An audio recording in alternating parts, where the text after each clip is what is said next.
They say family is supposed to be our greatest source of love and support. But sometimes, the people who should cherish us the most are the ones who take advantage of our kindness. Before we jump back in, tell us where you're tuning in from. And if this story touches you, make sure you're subscribed, because tomorrow, I've saved something extra special for you. My name is Margaret Reynolds, though everyone calls me Maggie. And at 65 years old, I never imagined I'd be scrubbing floors on Christmas Day while my own family enjoyed the holiday feast I had helped prepare. But life has a way of teaching us valuable lessons when we least expect them. And sometimes, those lessons come with unexpected windfalls that change everything. The moment everything changed wasn't when my son-in-law Nathan asked me to clean up a spill during Christmas dinner. It wasn't even when my daughter Allison pretended not to notice as I got down on my knees, my arthritis flaring with pain. The true turning point came 3 days earlier when I checked my lottery ticket at the corner store and realized I had won $350,000. Not millions, but more than enough to change my modest retirement into something comfortable, even luxurious by my standards. I had kept the win to myself, planning to surprise my family with the news on Christmas Day. I thought it would be the perfect gift, telling them I could finally help with Emma's college fund and Jake's special science camp. But as I knelt on that hard floor, wiping up the cranberry sauce that Nathan had accidentally knocked over, I realized something profound. The way they treated me had nothing to do with what I could give them, and everything to do with how little they thought I was worth. My journey to that humiliating moment began long before, in the small town of Millfield, where I'd spent 40 years teaching 3rd grade at Lincoln Elementary. I loved those years, watching children grow and learn, feeling like I was making a difference. My husband George and I had built a modest life in our ranch-style home on Maple Street. We weren't wealthy by any means, but we were comfortable and, more importantly, happy. George had been gone for 7 years now. Heart attack, quick and unexpected, the kind that doesn't give you time to say goodbye. The first few years after losing him were a fog of grief and adjustment. Our daughter Allison had been my lifeline then, calling daily, bringing the grandkids over on weekends, making sure I wasn't drowning in loneliness. That's why it was so natural for me to say yes when she and Nathan needed help with the down payment on their house in Pleasant Hills, the upscale neighborhood on the other side of town. The house was beyond their means. We all knew it. But Nathan had just made junior partner at his law firm, and appearances were everything to him. "Mom, it's an investment in our future," Allison had explained, showing me pictures of the 4-bedroom colonial with its sprawling backyard and gourmet kitchen. "The schools are the best in the district. Think about what that means for Emma and Jake." How could I argue with that? My grandchildren deserved every advantage, so I wrote them a check for $75,000, nearly half of my retirement savings. George would have questioned it, would have advised caution, but George wasn't there, and I wanted so badly to be needed. The help didn't stop with the down payment. Over the next 5 years, there were private school tuitions when the best schools in the district somehow weren't good enough anymore. There were the specialized summer programs, the orthodontist bills, the unexpected car repairs. Each time, Allison would call with that particular tone in her voice, apologetic but expectant. "Mom, I hate to ask, but we're in a bind this month." And each time I would transfer the money without question, watching my carefully planned retirement fund dwindle. I told myself it was temporary, that once Nathan made full partner or Allison went back to work after Jake started school, they would repay me. But that conversation never materialized, and any gentle hints I made about repayment were met with awkward silences or quick changes of subject. What did materialize were the subtle changes in how they treated me. The dinner invitations became less frequent. When I did visit, Allison and Nathan would exchange glances when I mentioned friends from my old neighborhood. Comments about my clothes or car would slip into conversation. "Mom, don't you think it's time for something newer?" That sweater looks so dated. Maggie, that Corolla must be on its last legs. Aren't you worried about reliability? Safety? Each remark chipped away at my confidence, made me question my own judgment, my own worth. I found myself buying new clothes I couldn't afford, getting my hair done more often, even considering a car I didn't need, all to avoid that look of barely concealed disappointment when I arrived at their perfectly maintained home in Pleasant Hills. Then came my retirement from Lincoln Elementary. After 40 years of teaching, I had a modest pension and Social Security, enough to live comfortably if I was careful. The faculty threw me a beautiful retirement party. Former students, now adults with children of their own, came to wish me well. It was a day filled with love and appreciation for a career spent nurturing young minds. Allison and Nathan didn't attend. A client emergency, they said. I pretended it didn't hurt. 2 weeks after my retirement, Nathan called with what he described as an exciting opportunity. Maggie, he said. He'd never called me Mom, always Maggie. We've been thinking about your situation. My situation? I asked, uncertain what he meant. You know, living alone in that big house, trying to manage on your pension. It must be challenging. The house wasn't big, a simple 3-bedroom ranch that felt too empty without George, but certainly manageable. I'm doing fine, Nathan, I assured him. Well, we have a proposition that could help everyone. We're thinking of finishing the basement at our place, making a nice apartment for you. You could sell your house, invest the money, and live with us. You'd have your independence, but you'd be close to the kids. And, of course, you could help out with Emma and Jake after school. Allison's considering going back to work and childcare. Costs are outrageous. The offer caught me off guard. On the surface, it seemed thoughtful, a solution to my situation. But something about it felt wrong, calculated. That's very kind, I said carefully. But I love my home, all my memories. With George are here, and I have friends in the neighborhood, my garden club, my volunteer work at the library. Nathan's voice cooled noticeably. I see. Well, it was just an idea. Something to think about. The kids would love having you around more. That was the first time I said no to them, and it marked a subtle shift in our relationship. The calls became less frequent. The grandchildren's visits were often canceled at the last minute due to scheduling conflicts. When I did see them, there was a new dynamic, a sense that I had somehow failed to meet their expectations. It was around this time that I befriended my neighbor, Diane Palmer. She had moved in next door about a year after George passed, but we'd never gotten beyond pleasant waves and occasional comments about the weather. One evening, I found her struggling with some heavy bags of mulch for her garden, and I offered to help. Thank God, she said with a laugh. I was beginning to think I'd bitten off more than I can chew with this landscaping project. We spent the afternoon working on her flower beds, and afterward, she invited me in for iced tea. Diane was a retired nurse, a widow like me, with a straightforward manner and a wicked sense of humor. Unlike my interactions with Allison and Nathan, there was no need to watch my words or wonder if I was being judged. Preparing and narrating this story took us a lot of time, so if you are enjoying it, subscribe to our channel. It means a lot to us. Now back to the story. My son thinks I should sell this place and move into one of those retirement communities, she told me, rolling her eyes. I told him I'll consider it when I'm dead. I laughed, surprised by her frankness.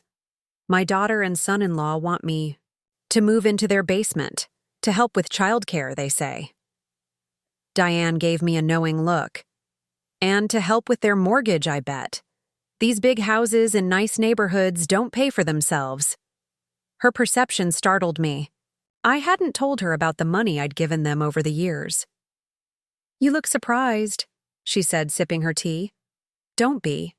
I've seen it before. Children who view their parents as resources rather than people. It's more common than you'd think. They're not like that, I protested, feeling a knee-jerk need to defend Allison. They're just ambitious. They want the best for their children. Diane didn't argue, just nodded thoughtfully. Of course they do, and there's nothing wrong with helping family. But it should go both ways, don't you think? That conversation stayed with me, nagging at the back of my mind as summer turned to fall. I began to take stock of my relationship with Allison and Nathan, tallying up the calls that only came when they needed something, the canceled visits, the way conversation always circled back to their needs, their problems, their lives, with little interest in mine. October brought my 65th birthday. I decided to host a small dinner party. Nothing elaborate, just a gathering of friends. I invited Allison and the family, of course, plus Diane, some former colleagues from Lincoln Elementary, and a few friends from my garden club. I spent days planning the menu, cleaning the house, even bought a new dress for the occasion. 2 hours before the party, Allison called. "Mom, I'm so sorry, but we're not going to make it tonight. Nathan has to work late on a case and Emma has a stomach bug. I don't want to risk getting anyone else sick." The disappointment was crushing, but I managed to keep my voice steady. "I understand. I hope Emma feels better soon. We'll make it up to you, I promise. Maybe next weekend?" But later that evening, as I was showing my guests out, Helen Martinez, a fellow teacher from Lincoln Elementary, mentioned seeing Nathan, Allison, and both children at Riverdale Country Club earlier that day. "They were having lunch on the terrace," she said innocently. "Nathan mentioned something about a membership meeting later. I told them to wish you a happy birthday from me." The betrayal stung more than I wanted to admit. They hadn't even bothered to create a convincing lie. That night, after everyone had gone, I sat in my quiet living room surrounded by leftover cake and half-empty wine glasses, and I allowed myself to really feel the hurt and anger I had been suppressing for years.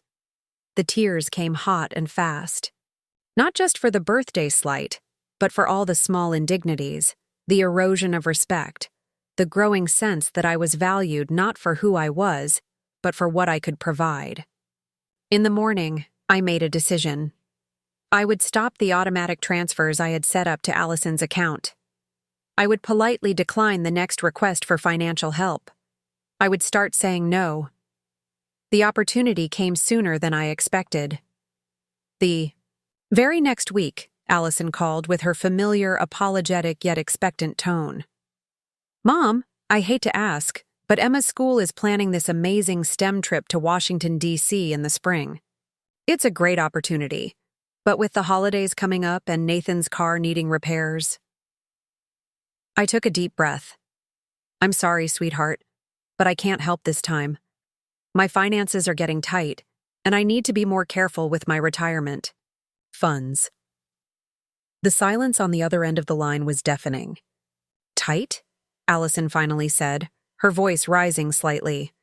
"But your house is paid off, and your pension—" "Yes, but I've been helping quite a bit over the last few years," I reminded her gently.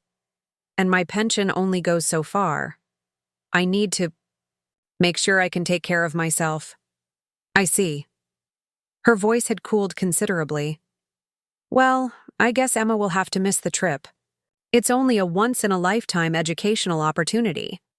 The guilt trip was expertly deployed, designed to make me reconsider. In the past, it would have worked. This time, I held firm. "I'm sure there will be other opportunities. Or perhaps you could set up a payment plan with the school." The conversation ended shortly after, with Allison making a thinly veiled comment about newfound financial concerns and how surprised she was by them. The weeks that followed were difficult. Calls from Allison became rare. Plans for Thanksgiving were made without me, with a last-minute invitation extended only after Diane directly asked Allison about their plans when she encountered her at the grocery store. Thanksgiving at their house was strained. Victoria and Gerald Cooper, Nathan's parents, dominated the conversation with stories of their recent cruise and plans for a winter home in Arizona. Emma and Jake were glued to their tablets, barely acknowledging my presence. Allison was distracted, Nathan dismissive. I left as soon as it was politely possible, driving home in the early darkness with an ache in my chest that had nothing to do with the rich food. December arrived with its usual flurry of holiday preparations. Despite the tension with Allison and Nathan, I threw myself into Christmas shopping for Emma and Jake, wanting to make sure they had special gifts from their grandmother. I baked cookies for my neighbors, volunteered for the holiday book drive at the library, attended the Christmas concert at Lincoln Elementary, where I was warmly welcomed by former colleagues. Through it all, I tried to come to terms with the shifting relationship with my daughter's family. I missed the easy closeness we had once shared, but I also recognized that it had been built, at least partially, on an unhealthy foundation. My willingness to be used. Then came that fateful day, 3 days before Christmas. I had stopped at Millfield Market to pick up a few last-minute ingredients for the Christmas cookies I was bringing to Allison's house for Christmas dinner. On my way out, I remembered the lottery ticket in my purse. I'd been buying a ticket each week for years, more out of habit than any real expectation of winning. The cashier ran it through the machine, and his eyes widened.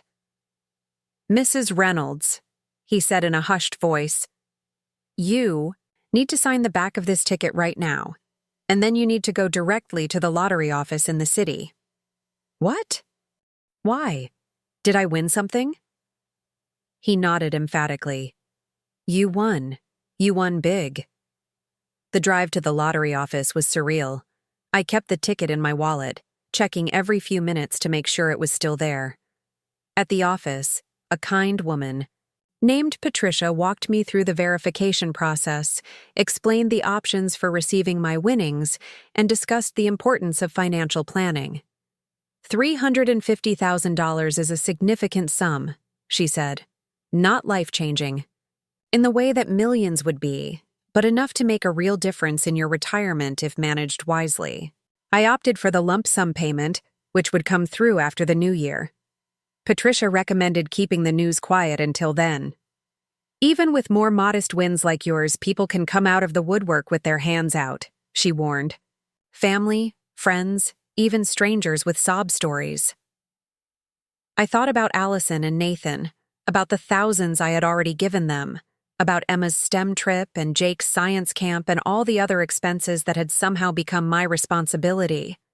I thought about saying no and watching my relationship with my daughter cool even further. "I understand," I told Patricia. "I'll be discreet." I drove home in a daze, my mind racing with possibilities. With proper management, this money could secure a comfortable retirement. I could travel, take those watercolor classes I'd always been interested in, maybe even help Emma and Jake with college, but on my terms, not as an ATM to be accessed whenever convenient. For the next 3 days, I kept my secret, turning over in my mind how and when to share the news with Allison. Part of me wanted to call her immediately, to share my excitement. But another part, the part that had been hurt by her recent coldness, held back. Christmas Day arrived cold and clear. I packed up my cookies, the carefully wrapped presents for my grandchildren, and a bottle of wine, and drove to Pleasant Hills. The Cooper house was, as always, a showcase of holiday perfection. Professional decorations adorned the porch and windows. Inside, the tree reached nearly to the ceiling, decorated in a coordinated silver and blue theme that matched the rest of the decor. Victoria Cooper greeted me with her usual air kiss. "Maggie, you're looking... well, that sweater is so festive." The slight pause before "well" spoke volumes.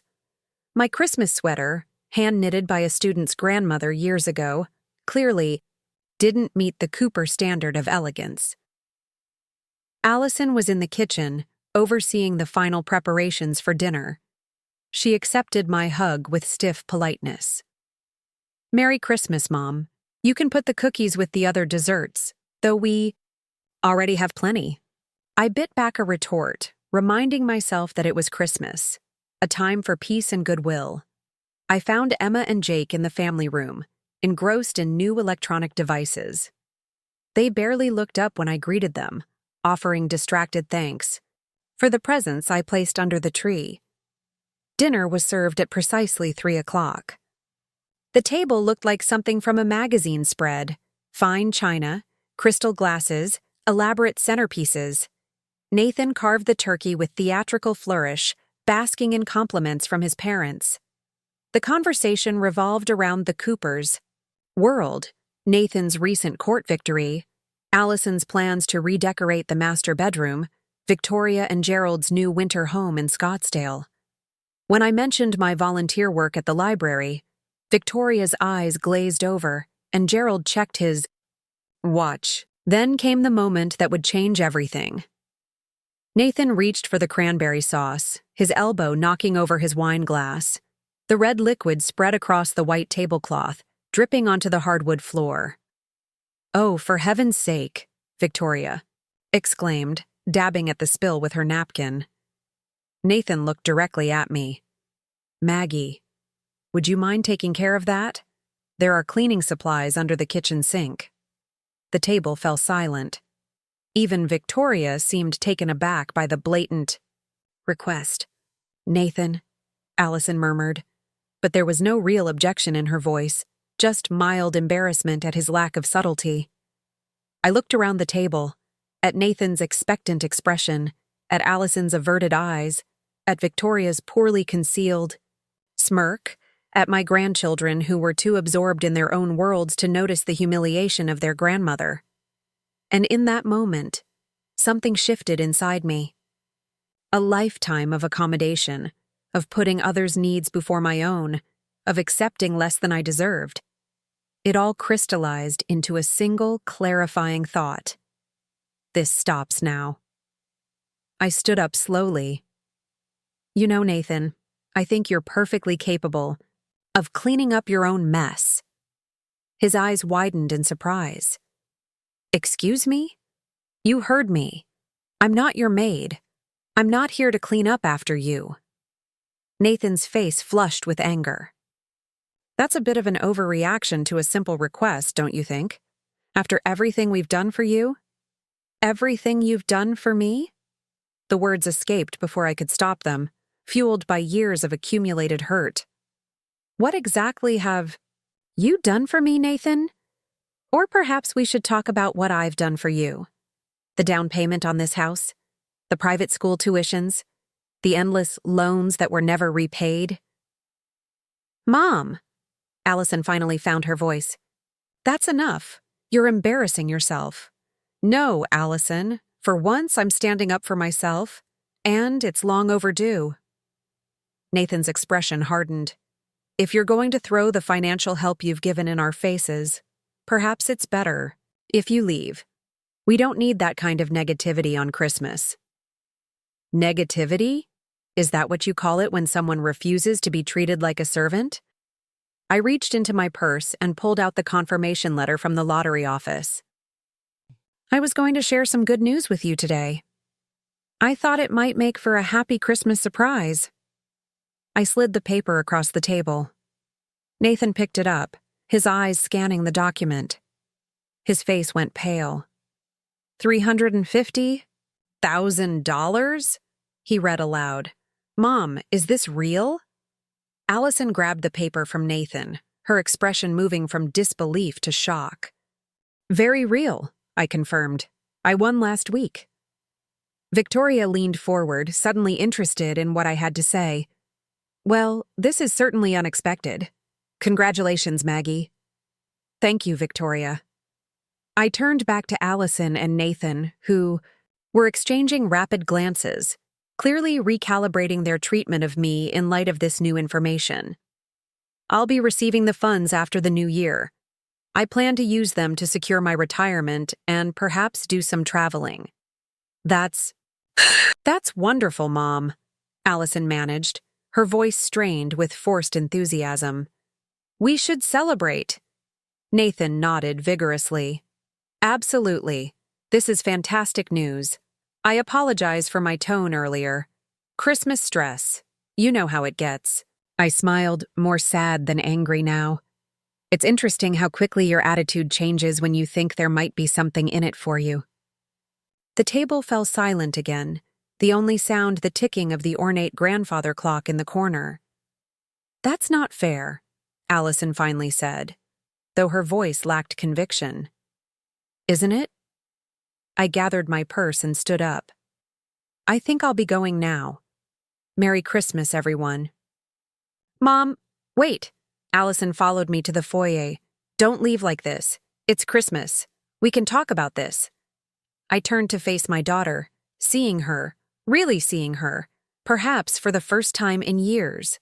The girl I had raised, who had once been kind and thoughtful, was now a woman who would sit silent while her husband asked her mother to clean the floor on Christmas Day. "We should talk, Allison, but not today. Today I'm going home to have a peaceful Christmas evening. Perhaps you could call me tomorrow, when you've had some time to think about the kind of relationship you want to have with me going forward." What does that mean?" "It means I'm done being used. I'm done being an ATM. I'm done being treated like I'm less than because I live in a modest house and wear hand-knitted sweaters." I touched her cheek gently. "I love you, Allison. You're my daughter, and nothing will ever change that. But love has to go both ways, and it has to include respect."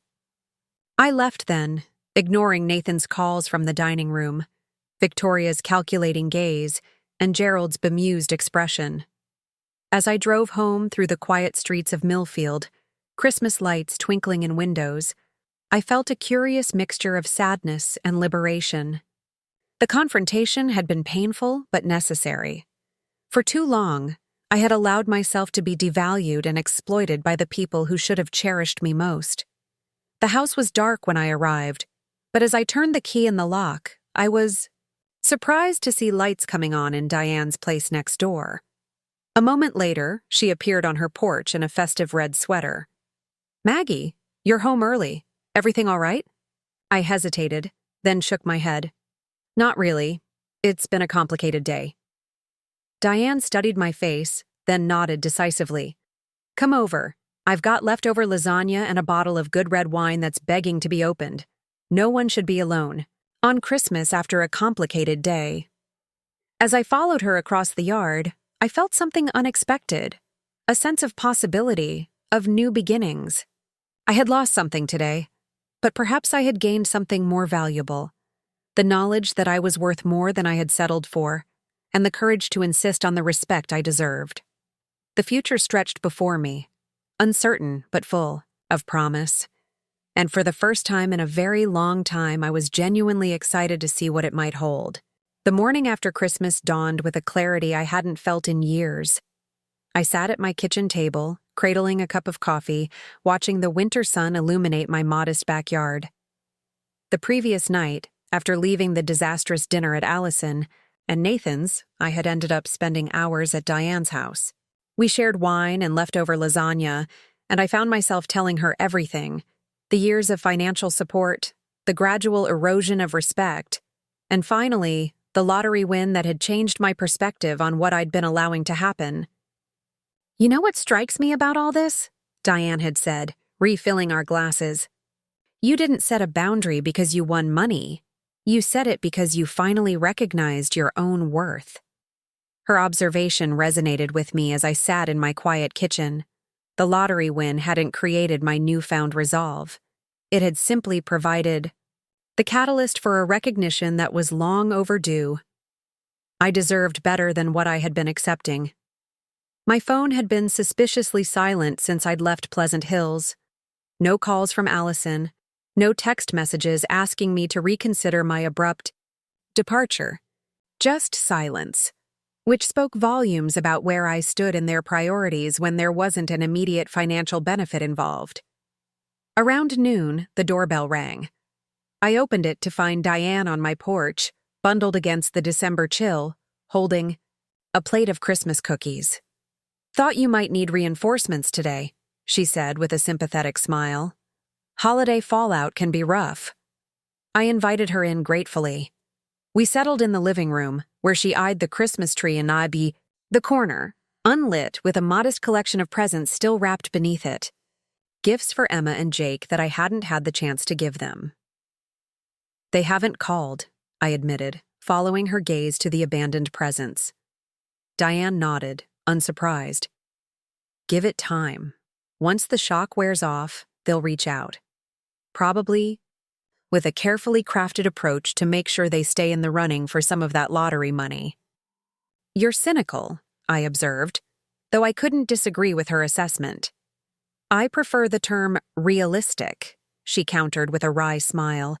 I watched my sister empty her savings for a daughter who only called when she needed something.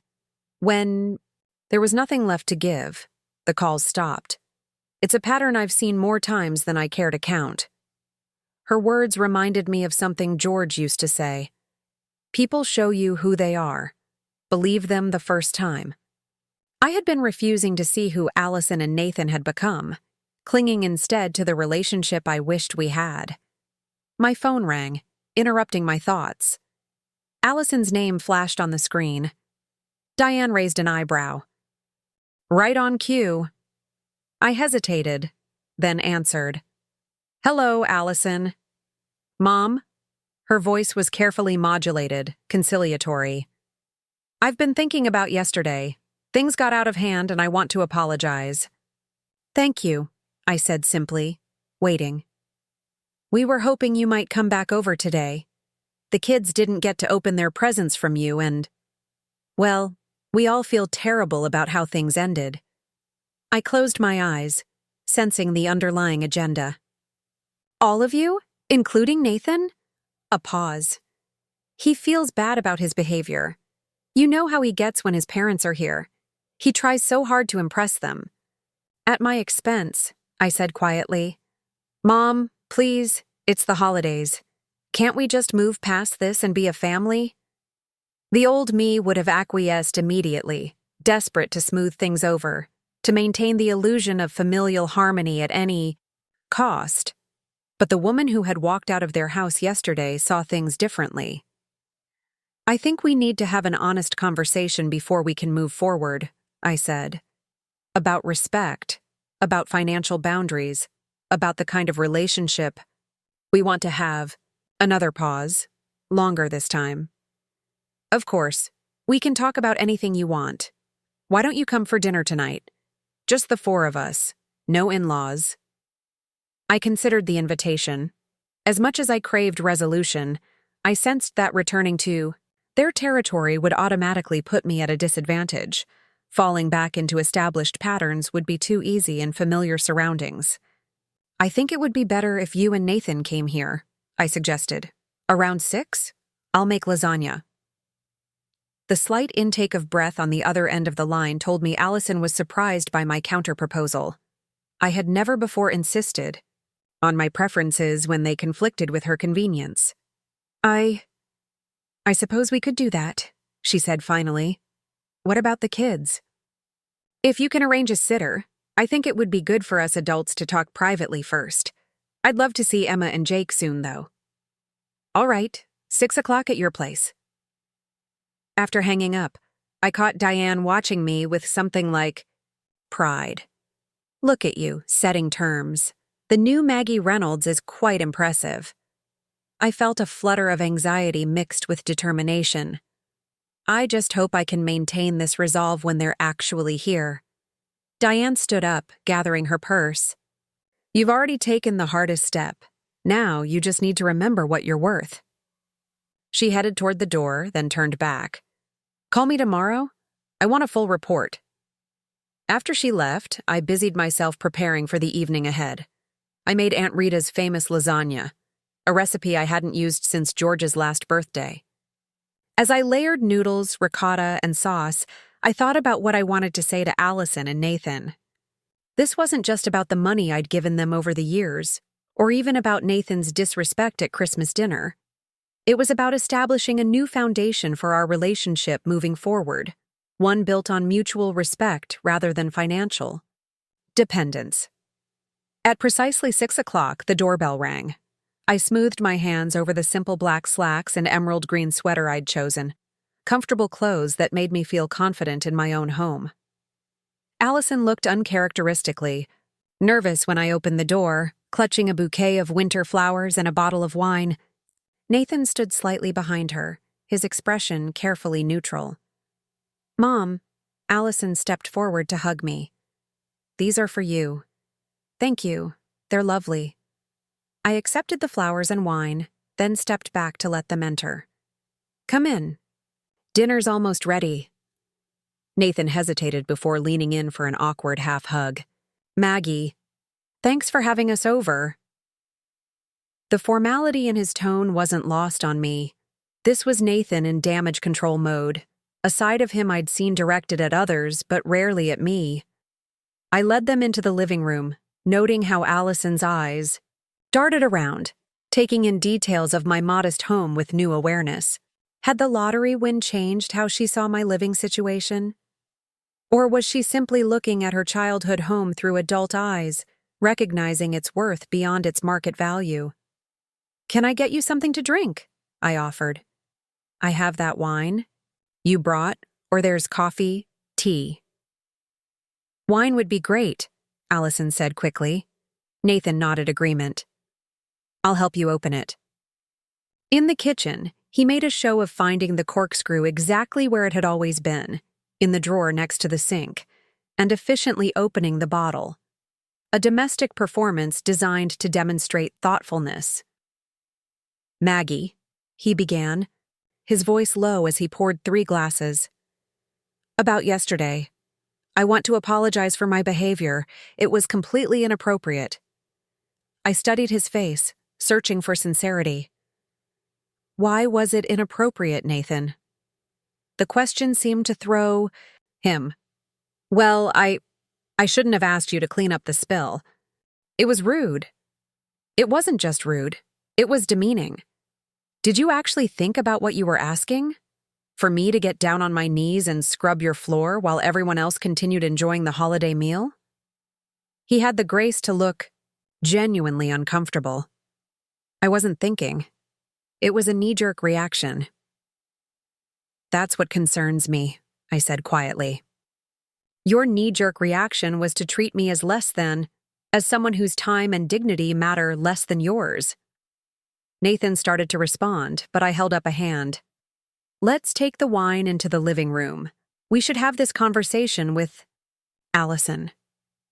Allison was standing by the mantel, studying the photographs displayed there. Pictures of her as a child, her graduation, her wedding day.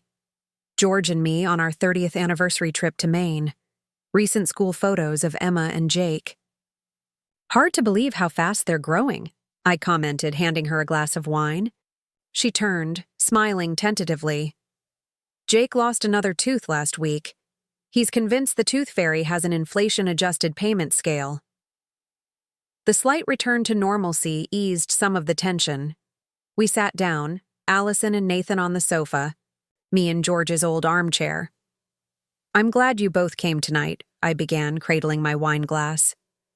"What happened yesterday has been building for a long time. It wasn't just about a spilled glass of wine." Allison nodded cautiously. "I know, and I want to apologize too, Mom. I should have said something when Nathan asked you to clean up. It wasn't right." "No, it wasn't," I agreed. "But it was just one symptom of a larger problem in our relationship." I took a deep breath. "For the past 5 years, I've been consistently providing financial support. The down payment on your house, tuition for private schools, countless loans that were never repaid. And as that support continued, the way you both treated me changed. I became less a mother and grandmother, and more a resource to be accessed when needed." Nathan shifted uncomfortably. "That's not how we see you, Maggie." "Isn't it? When was the last time you called me just to check in? When was the last time you invited me over without it being followed by a request for money? When was the last time either of you asked about my life, my interests, my concerns?" The silence that followed was answer enough. Allison's eyes filled with tears. "It wasn't intentional, Mom. We've just been so focused on building our lives, on giving the kids every opportunity." "I understand that," I said gently. "And I wanted to help, But somewhere along the way, the balance shifted. I became the giver, and you became takers, and we all just accepted that as normal. Nathan cleared his throat. About the lottery. The lottery win isn't the point, I interrupted. Whether I had won $10 or $10 million, what happened yesterday would still have been unacceptable. You don't treat people you respect the way you treated me. You're right, Allison said softly. We've taken you for granted, taken advantage of your generosity. And that stops now, I said firmly. I'm setting some boundaries. First, I won't be providing any more financial support. No loans, no gifts beyond normal birthday and Christmas presents for the children. Nathan opened his mouth as if to object, then thought better of it and nodded stiffly. Second, I want to rebuild our relationship on a foundation of mutual respect. That means regular visits that don't involve financial requests. It means genuine interest in each other's lives. It means acknowledging that my time and dignity are as valuable as yours. Of course, Allison agreed, wiping away a tear. We want that too, Mom. I studied my daughter's face, trying to gauge her sincerity. Was she truly remorseful, or simply adapting her approach now that the financial dynamic had changed? I hope so, I said finally, because I love you both, and I love Emma and Jake more than I can express.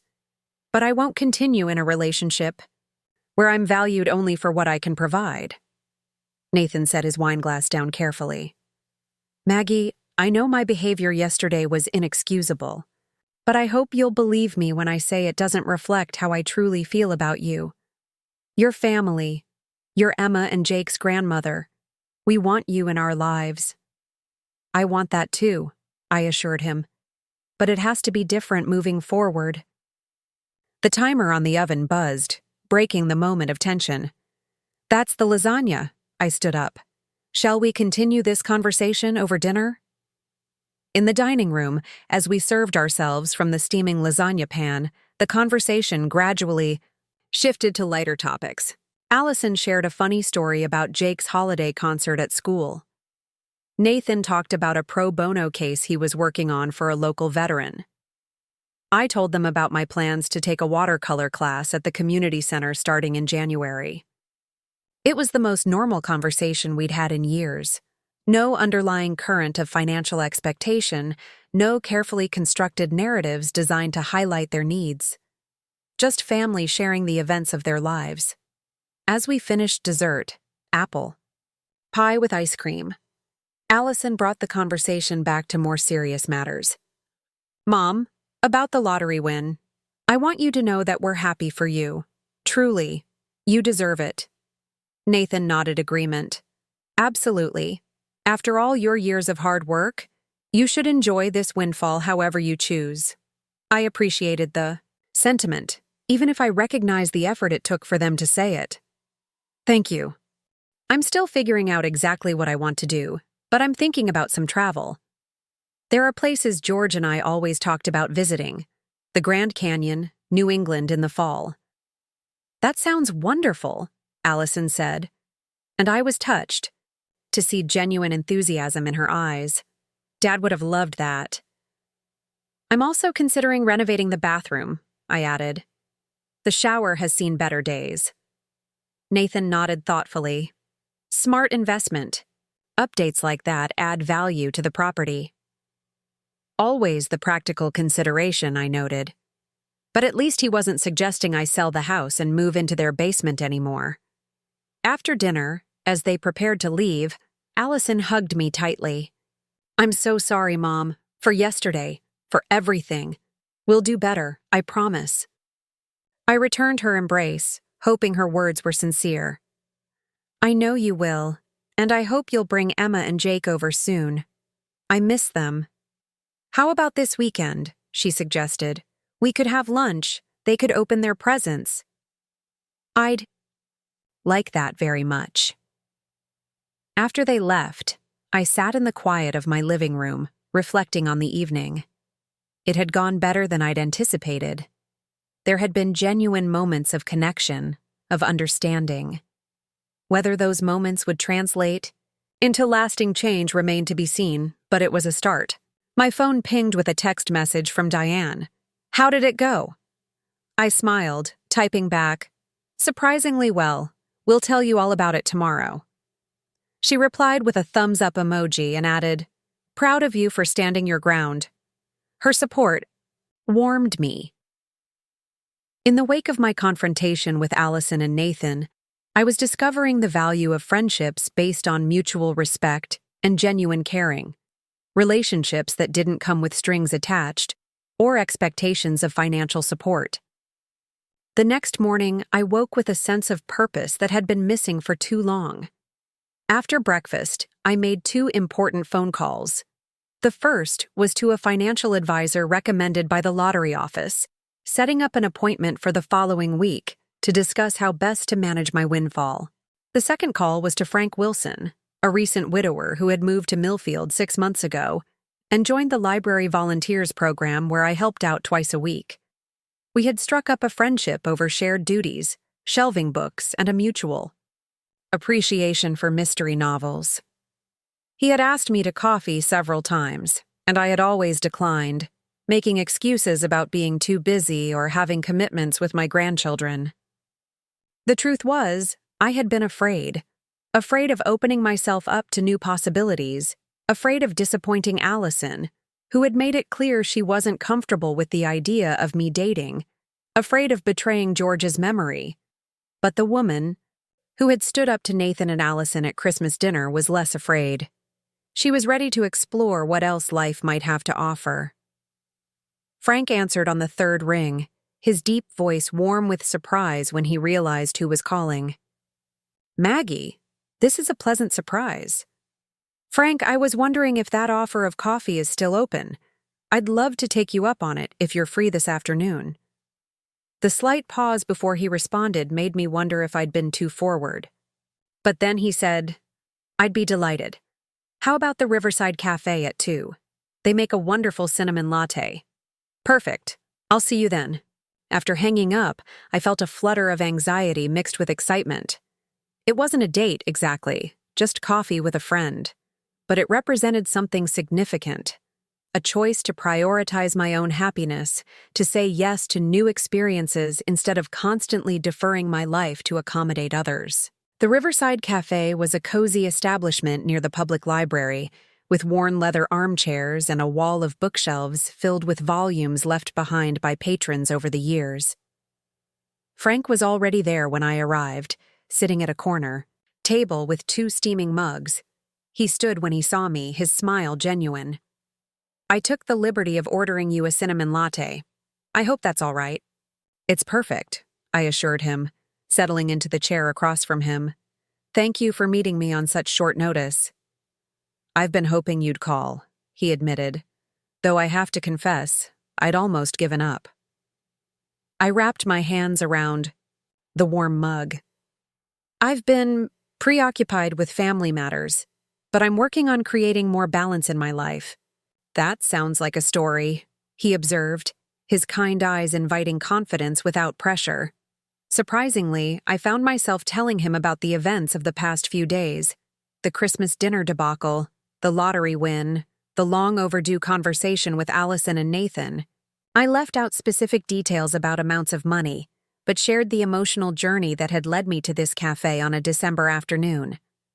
Frank listened attentively, nodding at times, his expression thoughtful. When I finished, he sat back, in his chair. "That took courage," he said simply. "Standing up for yourself after years of allowing others to set the terms. Not many people manage that kind of shift, especially later in life." "It doesn't feel like courage," I admitted. "It feels like I should have done it years ago." "The most important step is the one you're taking now," he said gently, moving forward with eyes open. There was something comforting about Frank's presence, a steadiness, a lack of judgment. Unlike my interactions with Allison and Nathan, there was no undercurrent of expectation, no sense that I was being evaluated and found wanting. Just 2 people sharing conversation and cinnamon lattes on a winter afternoon. We talked for over 2 hours, moving from my family situation to his experience as a recent widower, to books we'd enjoyed, to places we'd traveled. When we finally noticed the time, the cafe was filling with the after-school crowd.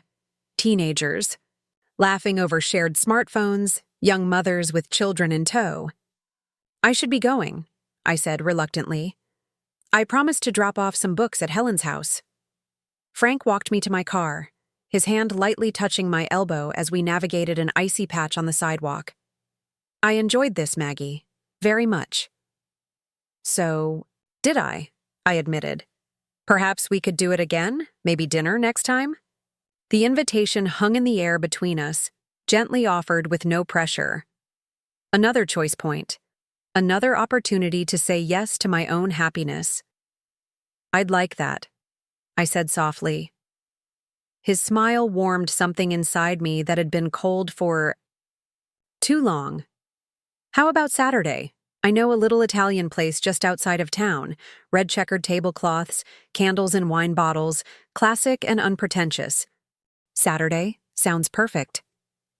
As I drove to Helen's house, I found myself smiling. The week had been an emotional roller coaster, from the humiliation at Allison and Nathan's, to the confrontation, to the tentative reconciliation. Yet through it all, something fundamental had shifted inside me. I was no longer defining myself primarily as Allison's mother or Emma and Jake's grandmother. I was Maggie Reynolds, a woman with her own desires, her own boundaries, her own life to live. Helen welcomed me with a hug when I arrived at her neatly kept bungalow. "Maggie, I've been wondering how you are. I heard through the grapevine that Christmas at Allison's was a bit of a disaster." News traveled fast in a town like Millfield.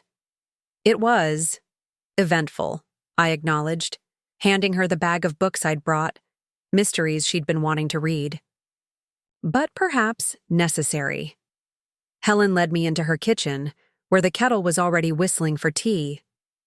"Necessary how?" As I settled at her kitchen table, accepting a cup of fragrant Earl Grey, I considered the question. Sometimes relationships need to hit a breaking point before they can be rebuilt on healthier terms. I think that's what happened with Allison and Nathan. Helen nodded thoughtfully. "And how are you feeling about it all?"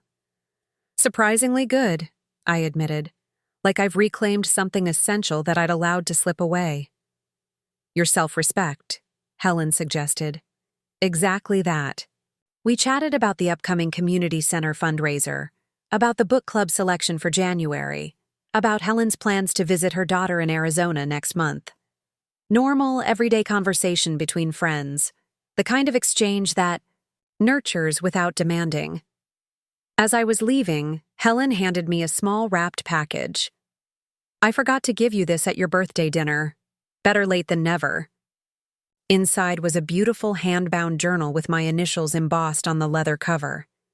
"Helen, it's lovely. Thank you." "I thought you might use it to record this new chapter of your life," she said with a smile. "You seem to be turning a page, so to speak."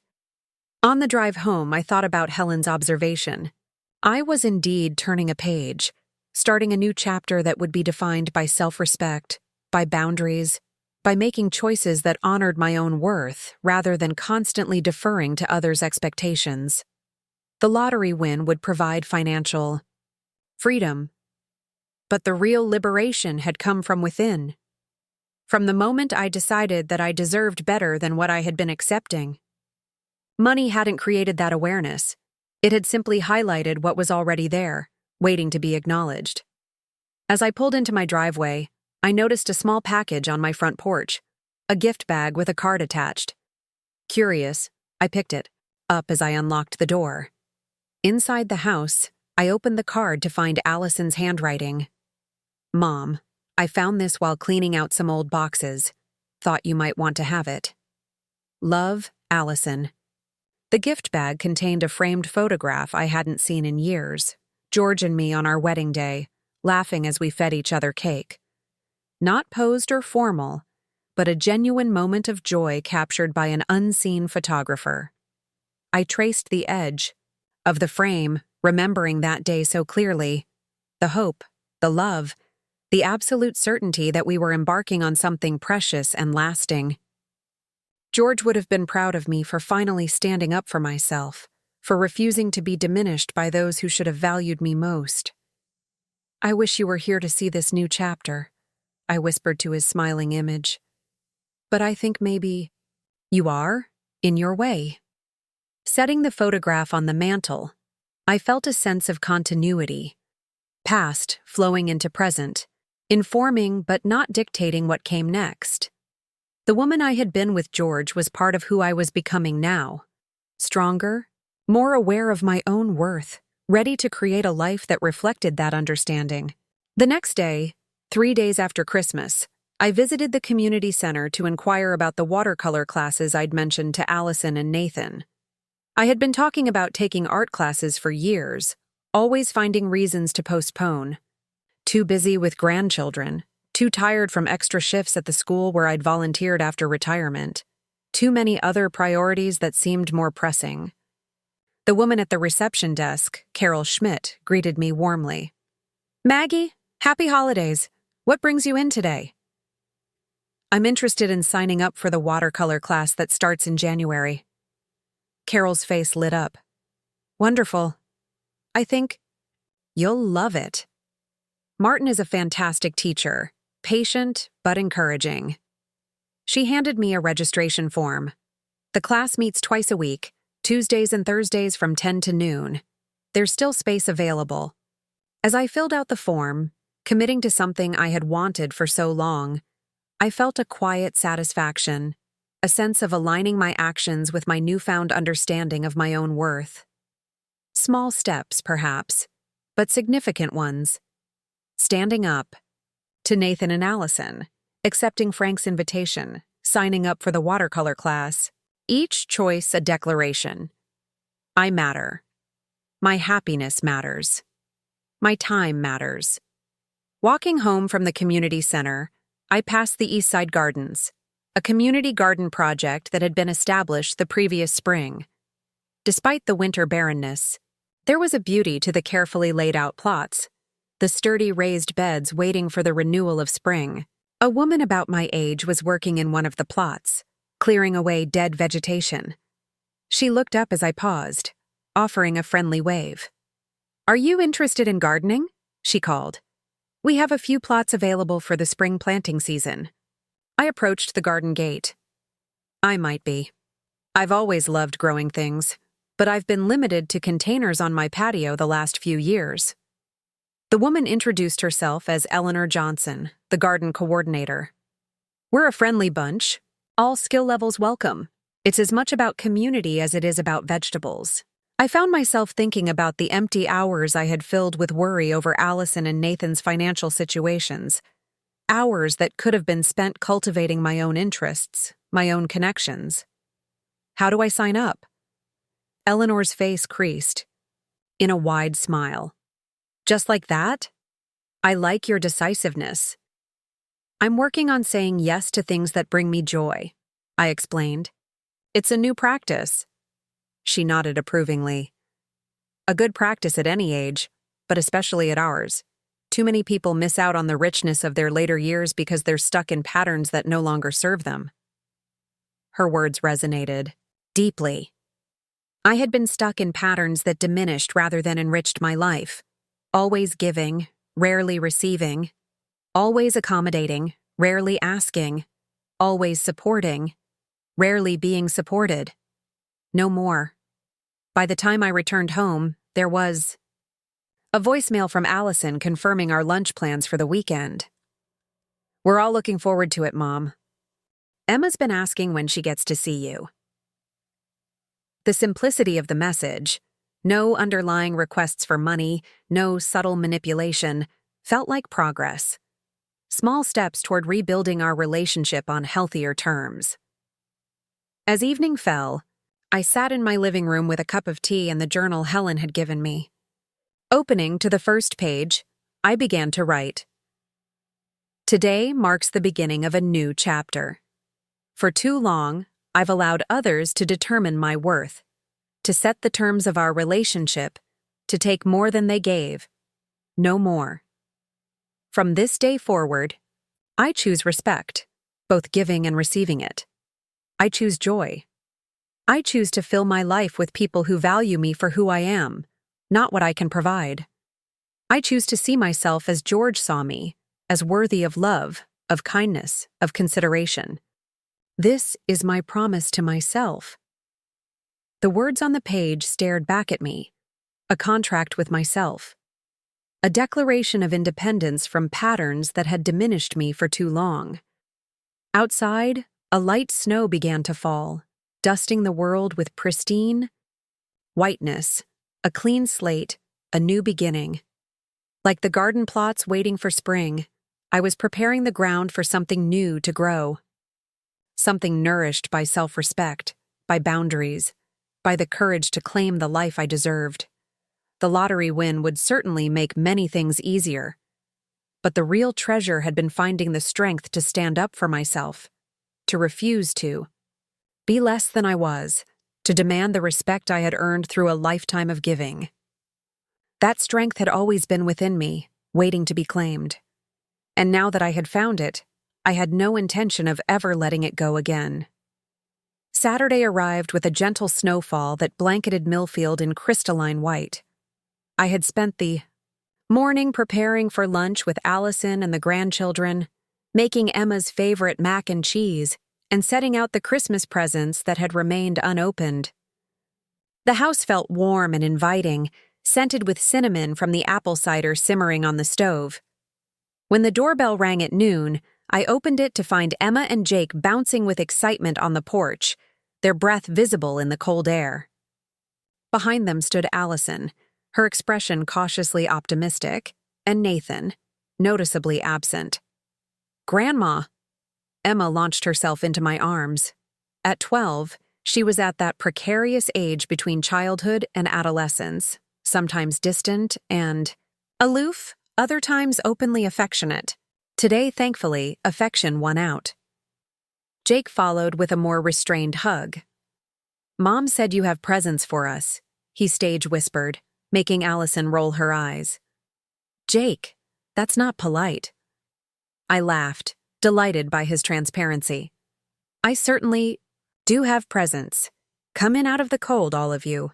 As they shed coats and boots in the entryway, I noticed Allison glancing around, perhaps expecting to see evidence of my lottery win reflected in new furnishings or renovations. But the house remained unchanged, comfortable, lived in, filled, with memories rather than showpieces. "Something smells amazing," Allison commented, following me to the kitchen. "Mac and cheese for the kids, and I made that chicken salad you like for us." Her face softened with surprise. "You remembered." "Of course I remembered. You've been ordering the same lunch since you were 16. The moment felt significant, a small acknowledgement of our shared history, of the mother-daughter bond that existed beneath the recent complications. Allison squeezed my arm gently. "Thanks, Mom." After lunch, when the kitchen was cleaned and the kids were happily opening their belated Christmas gifts in the living room, Allison broached the subject I had been expecting. "Nathan wanted to be here," she said quietly, watching Emma unwrap the art supplies I'd chosen for her. "But he thought it might be better to give us some time, just family." "I see." I kept my tone neutral. "And where is he today?" A flicker of something, discomfort, embarrassment, crossed Allison's face. "He's meeting with his parents, actually, discussing some financial matters." The careful phrasing suggested there was more to the story, but I didn't press. "I hope everything's all right." "It will be," she said with forced brightness. "Nathan's got it under control." Jake's excited shout drew our attention as he discovered the junior science kit I'd given him. "Mom, look! It has a real microscope!" The rest of the afternoon passed pleasantly.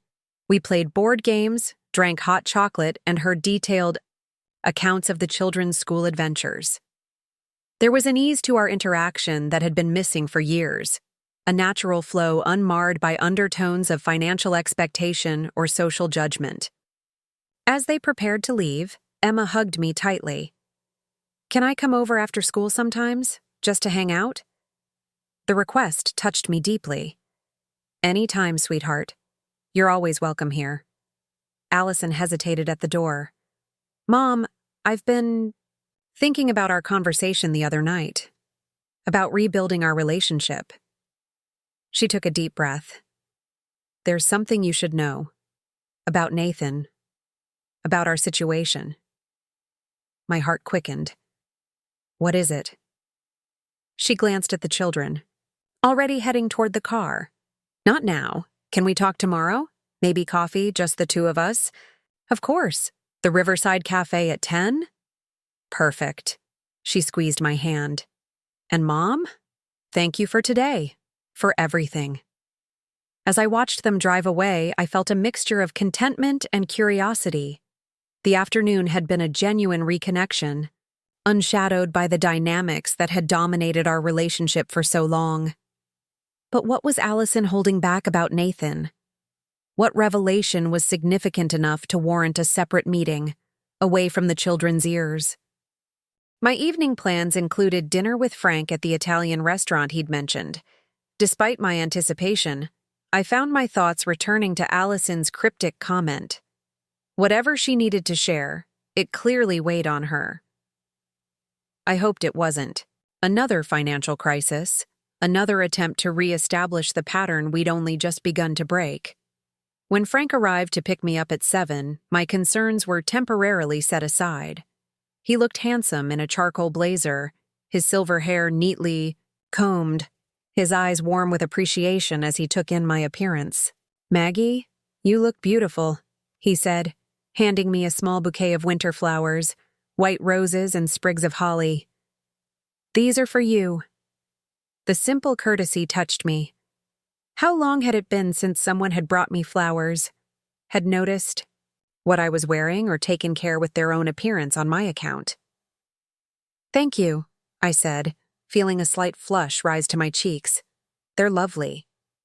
The Italian restaurant was everything Frank had promised, intimate and unpretentious, with checkered tablecloths and candles in Chianti bottles.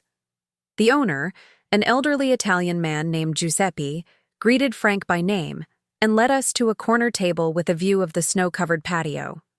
"My special friend Maggie," Frank introduced me, prompting a wide smile from Giuseppe. "Ah, bellissima. Frank has been alone too long. I am happy to meet you." Over plates of homemade pasta and glasses of rich red wine, Frank and I shared stories of our lives. His career as an engineer, my years teaching 3rd grade, our children and grandchildren, our experiences of loss and resilience. It wasn't the carefully curated social exchange I had grown accustomed to with Nathan and Allison, where every comment seemed calculated for effect. Instead, it was genuine conversation with all the messiness and honesty that entailed.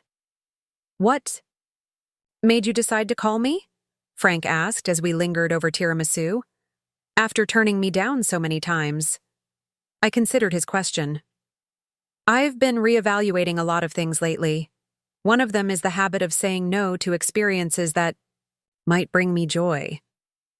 "And did you think I might bring you joy?" His eyes crinkled with gentle humor.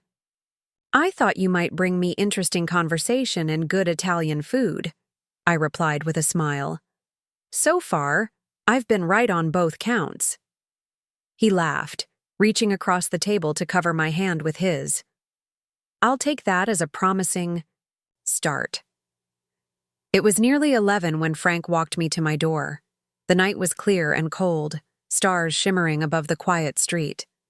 At my doorstep, he hesitated, his expression thoughtful. "I've had a wonderful evening, Maggie." "So have I. I'd like to see you again. Would next weekend be too soon?" The old Maggie would have demurred, would have made excuses about needing to check her calendar or having potential commitments with family. But the woman who had stood up to Nathan at Christmas dinner, who had set boundaries with Allison, who had signed up for watercolor classes and a community garden plot, That woman knew what she wanted. Next weekend would be perfect. His smile deepened, and he leaned in slowly, giving me time to step back if I wished. Instead, I moved forward to meet him, and our lips touched in a gentle kiss, brief but filled with promise. "Good night, Maggie." "Reynolds," he said softly. "Good night, Frank Wilson." I fell asleep that night with a sense of contentment I hadn't experienced in years. Despite the uncertainties, Allison's pending revelation, the adjustment to my newfound financial security, the tentative beginnings of a relationship with Frank, I felt grounded in myself, in my own worth. Whatever came next, I would face it, from a position of strength rather than accommodation. The Riverside Cafe was busy when I arrived the next morning. Sunday brunch crowds filled the tables, and a line had formed at the counter for takeout orders. I spotted Allison already seated in a quiet corner, her hands wrapped around a mug of coffee, her expression pensive. "Hi, Mom," she greeted me with a quick hug as I joined her. "I ordered your usual, Earl Grey with honey." "Thank you." I settled into the chair across from her, noting the shadows under her eyes. "You look tired, sweetheart." She attempted a smile that didn't reach her eyes. "It's been a rough few days." "What's going on, Allison? What did you want to tell me about Nathan?" She stared into her coffee for a long moment, then raised her gaze to meet mine. "Nathan's been gambling. For years. I've been trying to handle it, to keep it under control, but it's gotten worse. Much worse." The revelation hit me like a physical blow. "Gambling? What do you mean?" "It started with poker nights with colleagues from the firm. Just friendly games," he said. "Then it progressed to online betting, sports, poker sites, then trips to the casino in Riverdale." She drew a shaky breath. "All those times I called you for financial help, it wasn't just because we were overextended on the house or the kids' activities. It was to cover losses, to pay back loans from his colleagues, to keep us afloat when the money that should have gone to bills went to gambling instead." My mind raced, processing this new information, recalibrating my understanding of the past 5 years. "How much has he lost?" Allison's eyes filled with tears. "I don't even know for sure. Hundreds. Of thousands, certainly. He managed to hide a lot of it from me. Separate accounts, cash advances on credit cards I didn't know about." "Oh, Allison." I reached across the table to take her hand. "Why didn't you tell me?" "I was ashamed," she whispered. "I was raised to believe that a wife manages her household, that family problems stay within the family. And Nathan was so convincing. He always had a plan to win it back, to turn things around. He's very good at making you believe what he wants you to believe." The pieces were falling into place. The constant financial crises, the escalating requests for money, the emphasis on maintaining appearances at all costs. It hadn't just been social climbing or materialism driving their behavior. It had been addiction, secret keeping, the desperate attempt to present a facade of success while everything crumbled behind the scenes. "What brought this to a head? Now?" I asked gently. Allison's hand tightened around mine. "After Christmas, after what happened with you, Nathan went to the casino. He said he needed to blow off steam. He lost $30,000 in one night, money we absolutely don't have." I gasped. "30,000? She nodded miserably. "When he came home and told me, I gave him an ultimatum. Get help or I'm taking the kids and leaving. That's when he finally admitted he has a problem, that he can't control it on his own." "And how did he respond to your ultimatum?" "He agreed. To get help. He's meeting with a counselor who specializes in gambling addiction tomorrow, and he told his parents yesterday." She gave a humorless laugh. "That didn't go well. Victoria and Gerald have very strong views on moral failings, as they put it. I thought about the Cooper family's emphasis on appearances, on social standing. Of course, they would see addiction not as an illness but as a character flaw, a failure of will. What about your house? Your finances? Allison looked down. We're 3 months behind on the mortgage. The bank has started foreclosure proceedings. Nathan's car is about to be repossessed. My credit cards are maxed out. She drew a shuddering breath. We're going to lose everything, Mom. The gravity of their situation sank in. This wasn't just a temporary financial setback or the consequence of living beyond their means. This was financial devastation, the collapse of the life they had built, or pretended to build, over the past decade. What are you going to do? I don't know. For the first time, Allison looked truly lost. I've been trying to shield the kids from what's happening, but they're going to have to know soon. We can't stay in the house. We can't afford the private school tuitions. Everything is going to change. My heart ached for her, for Emma and Jake, even for Nathan. Despite the hurt they had caused me, despite the years of taking advantage, I couldn't find it in myself to feel vindicated by their downfall. They were still my family. They were still hurting. Where will you go? I asked. I don't know that either. Nathan's parents made it clear they won't help, not financially at least. They see this as a consequence of his bad choices, not a disease requiring compassion. A thought formed in my mind, a potential solution. But I hesitated, remembering the boundaries I had just established, the promise I had made to myself about not falling back into old patterns of financial rescue. Allison seemed to read my thoughts. I'm not telling you this to ask for money, Mom. I know what you said the other night, and I respect that. I just thought you deserved to know the truth. About why we've been the way we've been. About why I let Nathan treat you the way he did at Christmas. Her candor touched me. This wasn't manipulation.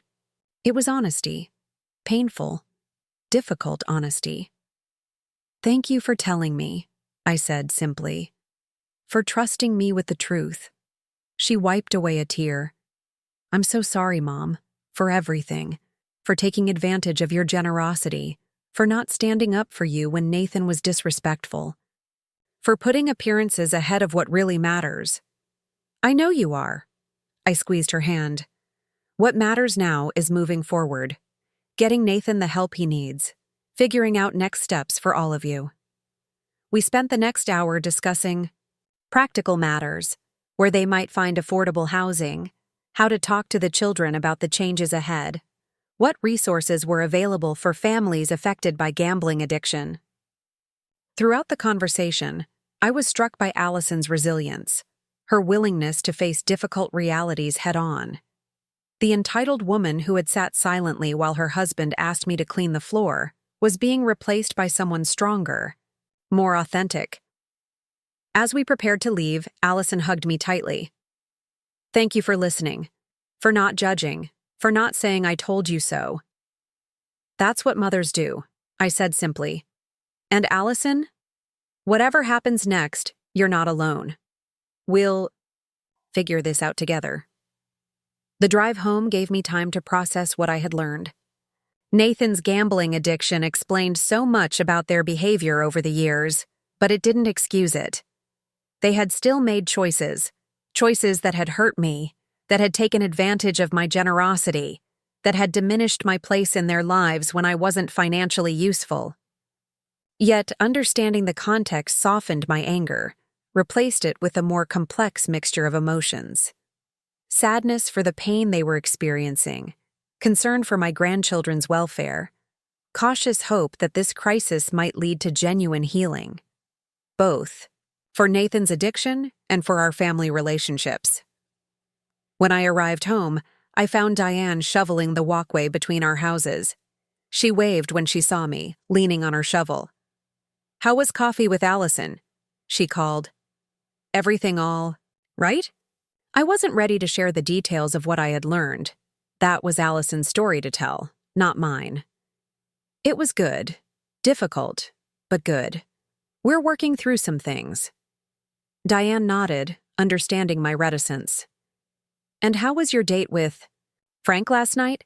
That's what I really want to hear about. The change of subject was welcome. It was lovely. He took me to that Italian place on Elm Street, Giuseppe's. Ooh, very romantic, Diane teased. And? And we had a wonderful time. Good food, good conversation. And a good night kiss? Her eyes twinkled with mischief. I felt a flush rise to my cheeks. Diane Palmer, you're incorrigible. That's not a no, she observed, grinning. Good. For you, Maggie. It's about time you let a little romance into your life. As I continued toward my house, Diane called after me. Book club tomorrow night. Helen's bringing her famous lemon bars. I'll be there. Inside, I hung up my coat and settled at the kitchen table with the journal Helen had given me. I needed to sort through my thoughts about Allison's revelation, about what it meant for our family's future, about how to move forward without falling back into unhealthy patterns. I began to write. Today, Allison told me the truth about their financial situation. Nathan has a gambling addiction that has devastated their finances. They're facing foreclosure, the loss of everything they've built. My heart aches for them, especially for Emma and Jake, who will have their lives upended through no fault of their own. Part of me wants to step in, to write a check that would solve their immediate problems. The lottery win means I could do that without jeopardizing my own security. But would that truly help them? Or would it just be another round of enabling, of shielding Nathan from the consequences of his actions? There must be a middle path, a way to support without enabling, to help without rescuing, to express love without sacrificing the boundaries I've finally established. I need to think carefully about what that looks like. I closed the journal, still uncertain about the best way forward. This wasn't a simple situation with clear right and wrong answers. It was messy, complicated, human, requiring nuance and careful consideration rather than impulsive reactions. The phone rang, interrupting my thoughts. It was Frank. I hope I'm not calling too early, he said. I just wanted to thank you for a wonderful evening. His voice brought a smile to my face. I enjoyed it too. Very much. I was thinking about next weekend. There's a winter art festival in Crestview on Saturday. Local artists, some music, good food. Would that interest you? It sounds perfect. After we hung up, I sat for a moment, savoring the simple pleasure of having something to look forward to. A date with a kind man who seemed genuinely interested in me, not what I could provide or what I represented. The doorbell rang, pulling me from my reverie. When I opened it, I was surprised to find Nathan standing on my porch, his expression a mixture of discomfort and determination. Maggie, he said stiffly. May I come in? I think we need to talk. I hesitated, then stepped aside to let him enter. Allison told me this morning about the gambling. He nodded, his shoulders sagging slightly. I figured she would.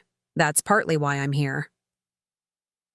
In the living room, Nathan perched on the edge of the sofa, refusing the offer of coffee or tea. He looked different somehow, diminished, the polished confidence replaced by something more vulnerable, more genuine. I owe you an apology, he began, his voice low. Not just for Christmas, but for years of using you, of taking advantage of your generosity to fund my addiction. Did you know that's what you were doing? I asked quietly. When you asked for money for the down payment, for the tuitions, for all those emergencies? He sighed heavily. Yes. And no. Addiction is. It's incredibly complex. I told myself the money was for the house, for the kids, and some of it was. But deep down, I knew that the reason we needed help in the first place was because I was gambling away our income, our savings, our future. There was a raw honesty in his admission that I hadn't expected. Why are you telling me this now? Because I'm trying to make amends. It's part of the recovery process. acknowledging the harm I've caused, taking responsibility, trying to make things right. He met my gaze directly. I don't expect forgiveness, Maggie. What I've done, the lying, the manipulation, the disrespect, it's not easily forgiven. But I want you to know that I see it now. I see what I've done to Allison, to the kids, to you. I studied his face, looking for signs of the old Nathan.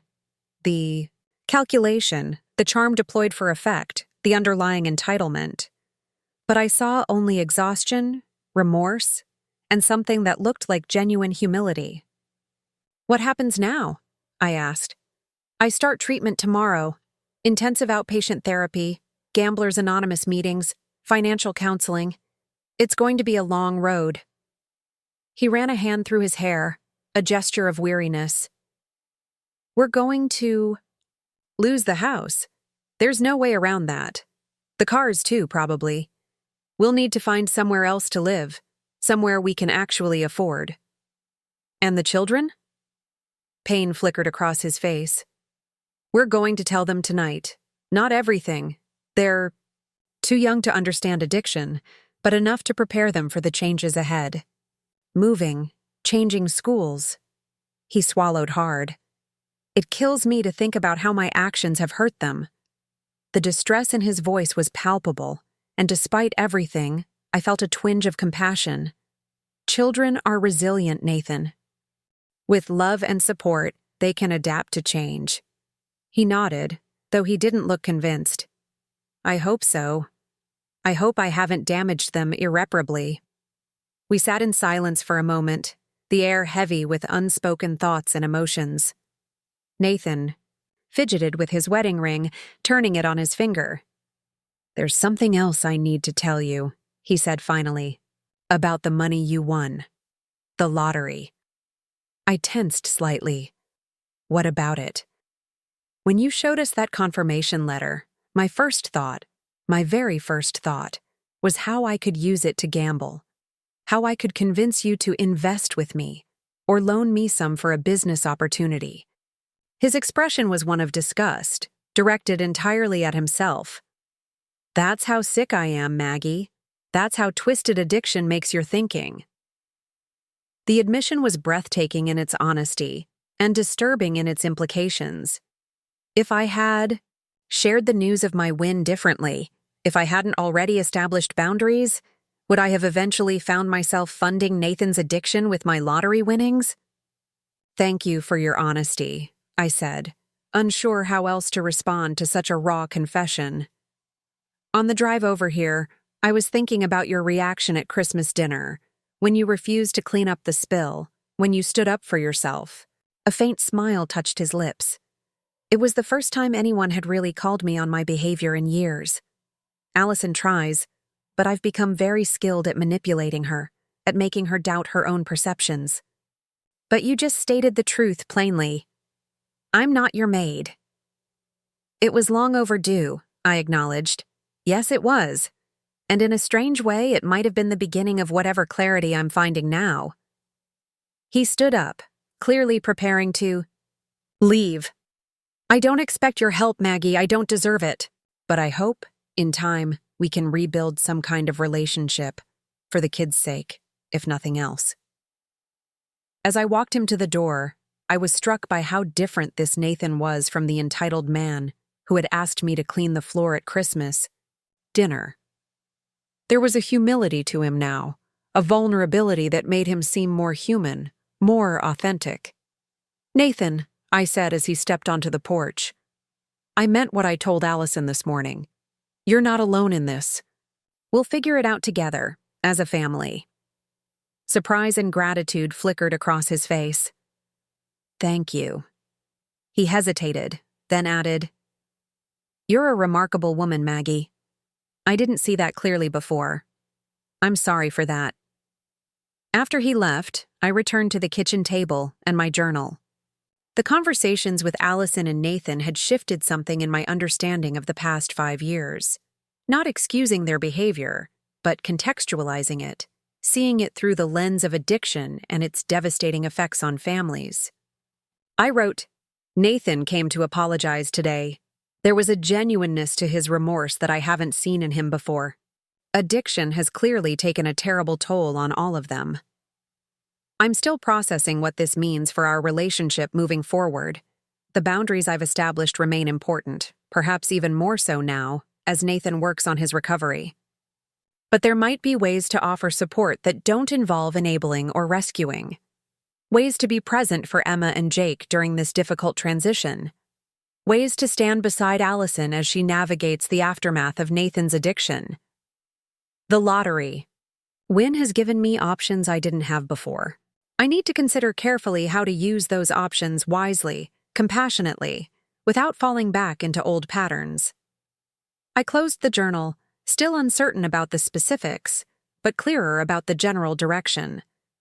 Whatever form my support took, it needed to empower rather than enable, to acknowledge the reality of addiction without excusing the harm it had caused. The next day, I met with Patricia Johnson, the financial advisor from the lottery office. Her office was in a modern building in the city, tastefully decorated in muted tones of blue and gray. She greeted me warmly, offering coffee and taking time to ask about my background before diving into financial matters. So, Mrs. Reynolds, what are your goals for this money? What would you like it to help you accomplish? The question gave me pause. In the chaos of recent events, I hadn't had much time to think concretely about how I wanted to use my windfall. Security first and foremost, I began. I want to ensure I have enough for a comfortable retirement, for potential healthcare needs as I age. Patricia nodded, making notes. Very sensible. What else? I'd like to travel some. Nothing extravagant, but there are places I've always wanted to see. And I'm interested in renovating parts of my home. The bathroom especially needs updating. All very doable with the amount you've won. Any other priorities? I hesitated, then decided on honesty. My daughter's family is going through a difficult time. My son-in-law has a gambling addiction that has devastated their finances. They're facing foreclosure, major life changes. I want to help them, but in a way that actually helps, rather than enables. Patricia's expression softened with understanding. That's a complex situation. I've worked with other lottery winners facing similar dilemmas with family members. There are ways to provide support while maintaining appropriate boundaries. I'd be very interested in hearing your thoughts on that. For the next hour, we discussed various financial strategies. A trust for my grandchildren's education that could only be used for specified educational expenses. Possibly purchasing a modest home that Allison and her family could rent from me at below-market rates until they stabilized their finances. Setting aside funds for Nathan's treatment that would be paid directly to providers rather than given to him. The key, Patricia emphasized, is to create structures that support genuine recovery and financial responsibility rather than bailing them out in ways that might actually impede progress. By the end of our meeting, I had a clearer picture of what was possible and what made sense given my own financial goals as well as my desire to help my family. Patricia promised to prepare a comprehensive financial plan for my review, taking into account all the priorities we had discussed. As I drove home, I felt a sense of cautious optimism. The road ahead would not be easy for any of us. Nathan faced the long, difficult journey of recovery. Allison and the children faced major disruptions to their lives, the loss of the stability and comfort they had known. I faced the challenge of redefining my relationship with all of them, of offering support without sacrificing the boundaries I had worked so hard to establish. But for the first time, I felt we were dealing with reality rather than illusion. The facades had been stripped away, the pretenses abandoned. Whatever came next would be built on a foundation of truth rather than deception and denial. And in that truth, difficult as it was, lay the possibility of genuine healing, for Nathan's addiction, for Allison's enabling, for my own habit of sacrificing my needs for others. For all of us, there was a chance to become more authentic, more honest, more genuinely connected. It wouldn't be easy. But as I pulled into my driveway, glimpsing Diane working in her garden and remembering my plans with Frank for the weekend, I knew I wasn't facing these challenges alone. I had built a network of support beyond my immediate family. Friends who valued me for who I was, not what I could provide. Potential new relationships that promised joy and companionship. Community connections that enriched my days. The lottery win had given me financial options, but the true windfall had been finding the courage to stand up for myself, to demand respect, to recognize my own worth. That was a prize more valuable than any amount of money, and one that would continue to pay dividends long after the lottery funds were spent. Winter melted gradually into spring, bringing with it crocuses pushing through the thawing earth in my garden, and subtle shifts in the family dynamics I had once taken for granted. 3 months had passed since that transformative Christmas dinner, and life had settled into new patterns, some challenging, some unexpectedly rewarding. After much consideration and several consultations with Patricia Johnson, the financial advisor, I had made some key decisions about how to use my lottery winnings. First and foremost, I secured my own future, establishing retirement accounts that would ensure comfort and dignity in my later years, setting aside funds for potential healthcare needs, and making modest but meaningful improvements to my home. The bathroom renovation was complete, transforming the outdated space into something bright and accessible, with a walk-in shower replacing the old tub that had become increasingly difficult to navigate. I'd also had the kitchen updated with new countertops and appliances, practical changes that made daily life more pleasant without being ostentatious. As for Allison and her family, I had found a middle path between enabling and abandonment. When their house in Pleasant Hills went into foreclosure, I purchased a modest 3-bedroom home in a nice middle-class neighborhood not far from mine. It wasn't as grand as their previous residence, but it was clean, well-maintained, and within walking distance of good public schools. I offered it to them at a nominal rent with the agreement that after 5 years of consistent payments and financial responsibility, I would transfer ownership to Allison. Think of it as a safe landing place, I had explained when presenting the arrangement. A chance to rebuild without the constant worry of homelessness hanging over your heads. The trust for Emma and Jake's education was perhaps the most straightforward decision. The money could only be used for educational expenses, managed by a trustee who would ensure the funds were properly allocated. This way, regardless of what happened with Nathan's recovery or Allison's financial situation, my grandchildren's educational opportunities would be protected. These measures hadn't been implemented without resistance. Victoria and Gerald Cooper had been particularly vocal about what they saw as my interference. Handouts only enable weakness, Gerald had declared when he heard about the house arrangement. Nathan needs to face the full consequences of his actions. I had stood my ground, explaining as calmly as I could that supporting Allison and the children during this crisis was not the same as enabling Nathan's addiction. That distinction seemed lost on the Coopers, who had all but cut ties with their son after learning of his gambling problem. Their absence had been painful for Nathan, but perhaps clarifying as well, forcing him to recognize who was truly in his corner during the difficult work of recovery. And Nathan was working. That much was evident.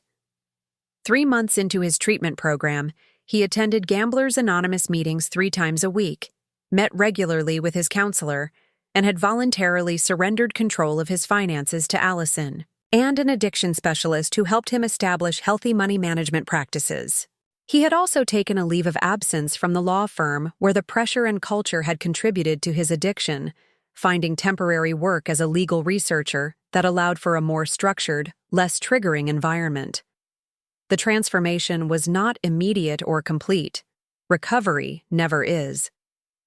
There were setbacks, moments of tension, days when the old patterns of manipulation and self-deception surfaced. But there were also glimpses of a Nathan I had never truly known before, humble, introspective, capable of genuine remorse and earnest. On a mild April morning, I was preparing for my watercolor class when the doorbell rang. I opened it to find Nathan standing on the porch, holding a canvas shopping bag and looking uncharacteristically nervous. "Maggie," he greeted me with a tentative smile. "I hope I'm not interrupting anything. Just getting ready for my class, but I have a few minutes. Come in." In the kitchen, Nathan set the bag on the table. "I brought you something, from the farmer's market." He began unpacking the bag: fresh strawberries, artisanal bread, homemade preserves.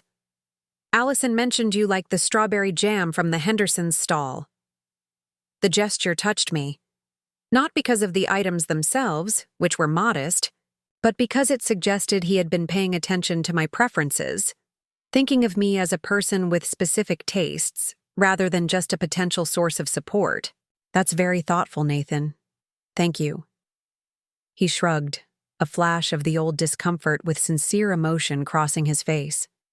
"It's nothing, just a thank you for everything you've done for us these past few months."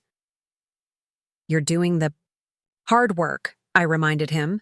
"I'm just providing a safety net. A safety net we wouldn't have needed if I hadn't gambled away our financial security." There was no self-pity in his voice, just a clear-eyed acknowledgement of reality. "How are you doing with that? With the recovery process?" Nathan looked down at his hands, considering the question. "It's the hardest thing I've ever done. Facing the damage I've caused, the lies I've told, especially to myself. There are days I don't think I can keep going." He looked up, meeting my gaze directly. "But then I look at Emma and Jake, at what they'd lose if I gave up, and I find the strength to make it through another day." There was a rawness to his admission that would have been unthinkable from the polished, controlled man I had known before. Recovery was stripping away the facades, revealing the vulnerable human beneath. "One day at a time," I said quietly. "That's all any of us can do." He nodded, a small smile acknowledging the truth of the cliché. "My counselor says the same thing," along with a lot of other things that sounded like greeting card sentiments until I actually started living them. We chatted for a few more minutes about practical matters: Jake's science project, Emma's adjustment to her new school, Allison's part-time job at the library, which she had started to help stabilize their finances. As Nathan prepared to leave, he hesitated at the door. "I never properly apologized for Christmas," he said, his voice low, "for asking you to clean up that spill. It was so profoundly disrespectful, so beneath what you deserved as our guest, as family." "You've apologized since then," I reminded him. "Several times. But not specifically for that moment. Not in a way that acknowledges how it must have felt to be treated like that, especially after all you had done for us." He met my eyes, directly. "I am truly sorry, Maggie. Not just for that incident, but for the years of taking you for granted, of seeing you as a resource rather than a person." The sincerity in his voice was unmistakable. "I accept your apology, Nathan, and I appreciate how hard you're working to make amends, to rebuild trust." After he left, I found myself reflecting on the interaction as I gathered my watercolor supplies. The Nathan who had visited today bore little resemblance to the entitled man who had expected me to clean the floor at Christmas dinner. Recovery was clearly changing him, forcing a reckoning with the person he had become under the influence of addiction. Whether those changes would last, whether they would translate into sustained improvement in our family dynamics, remained to be seen. But the fact that they were happening at all gave me hope, not just for Nathan's sobriety, but for the possibility of healthier relationships all around.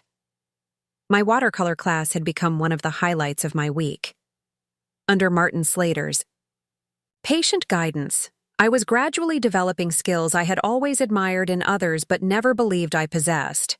My early attempts had been hesitant, marked by too deliberate strokes and muddy colors. But as the weeks passed, I found myself becoming more confident, more willing to experiment, to let the water and pigment interact in ways that couldn't be entirely controlled. "You're developing a distinctive style," Martin commented as he paused behind my easel. "There's a luminosity to your work, especially in how you capture light through trees." I studied the woodland scene I was working on, dappled sunlight, filtering through spring foliage. "It's coming more naturally now. I'm not overthinking every brushstroke." "That's the secret," he agreed. "Technical skill matters, but the magic happens when you stop trying to control everything and let the medium speak." His observation resonated beyond the realm of watercolors. Wasn't that what I was learning? In other areas of my life as well? That sometimes the best outcomes emerged when I loosened my grip, when I trusted the process rather than trying to micromanage every detail. After class, I stopped by the East Side Gardens to check on my plot. The community garden had officially opened for the spring planting season the previous weekend, with plot holders gathering for a workday to prepare the soil and repair the raised beds after winter.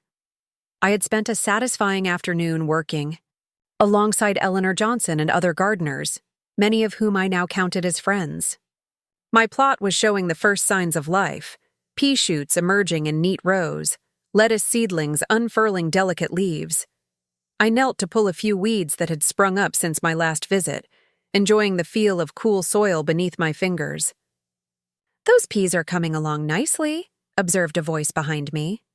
I turned to find Eleanor approaching with a watering can. "You've got a green thumb, Maggie." "Beginner's luck," I demurred, though I was secretly pleased by the compliment. "Nonsense. You've got good instincts." She settled on the bench near my plot, setting the watering can aside. "How are things with your family? Any better?" I had shared some of the situation with Eleanor over the weeks of working together in the garden, finding in her a sympathetic and non-judgmental listener. "Actually, yes. Nathan came by this morning with strawberries and that jam I like from the farmer's market. A small gesture, but meaningful." "Recovery changes people," Eleanor said thoughtfully. "My brother was an alcoholic, 20 years sober, now. The man he became through that process was almost unrecognizable from the person he was during his drinking days. More authentic, more present, more capable of genuine connection. That's what I'm seeing with Nathan, glimpses at least. And Allison, how's she adjusting?" I considered the question. It's been a difficult transition.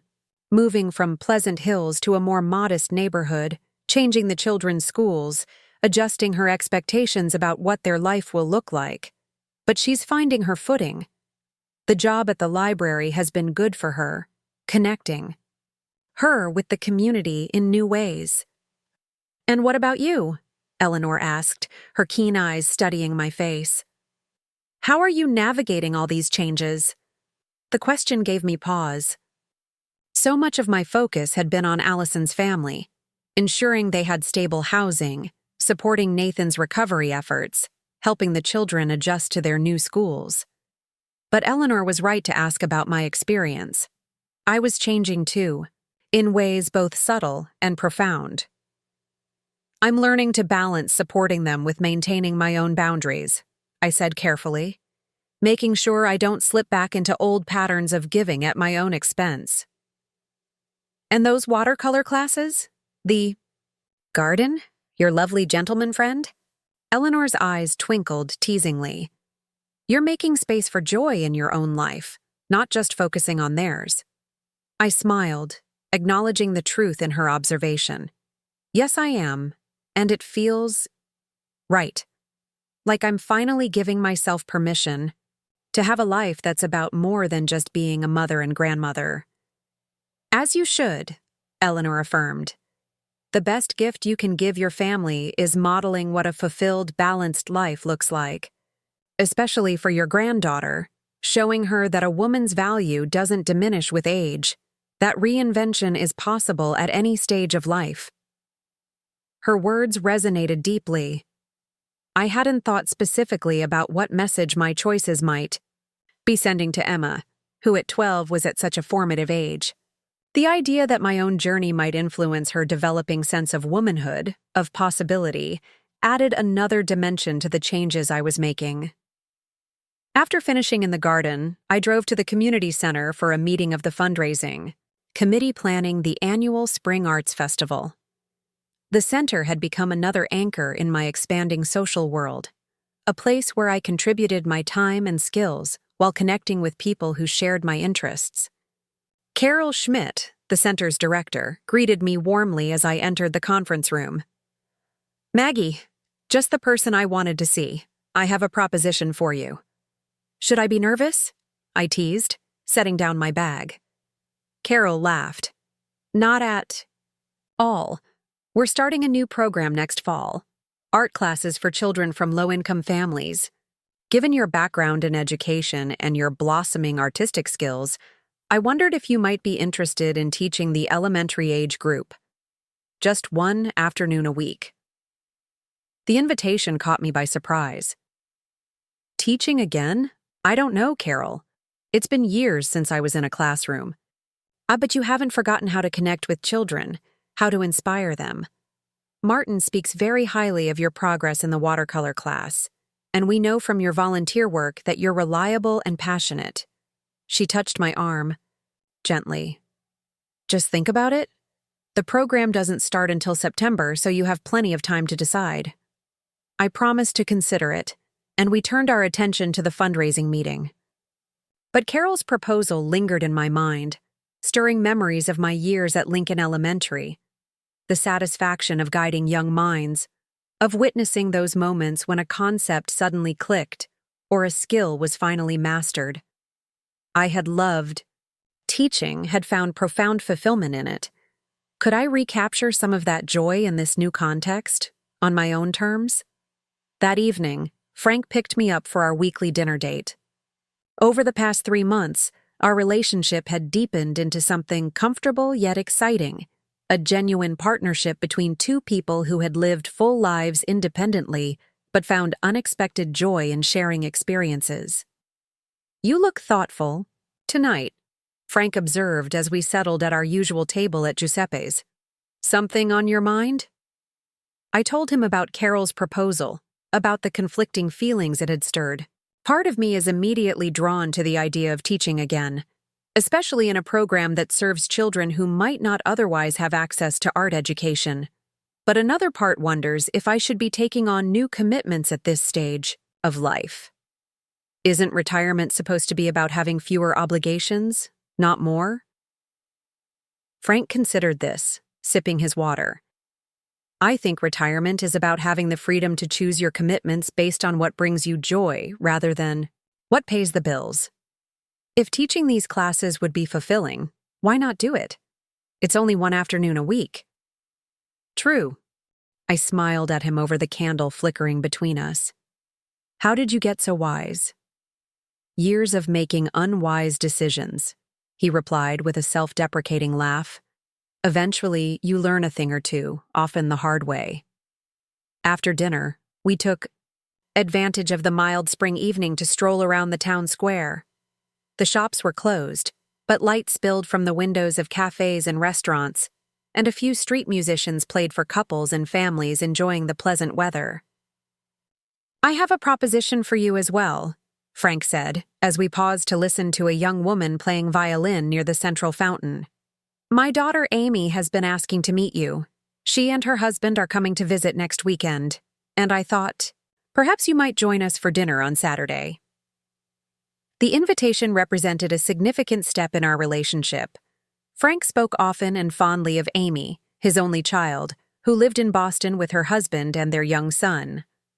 Meeting her felt like crossing a threshold, moving from casual dating into something more intentional, more future-oriented. "I'd like that," I said, surprising myself with how immediately and completely I meant it. "Should I bring anything?" "Just yourself." Frank squeezed my hand gently. "Amy's excited to meet the woman who's put that sparkle back in her old dad's eyes." The warmth that spread through me had nothing to do with the spring evening. It had been so long since I had felt truly seen and valued by a partner, appreciated. not for what I could provide or how I could serve, but simply for who I was and how I made him feel.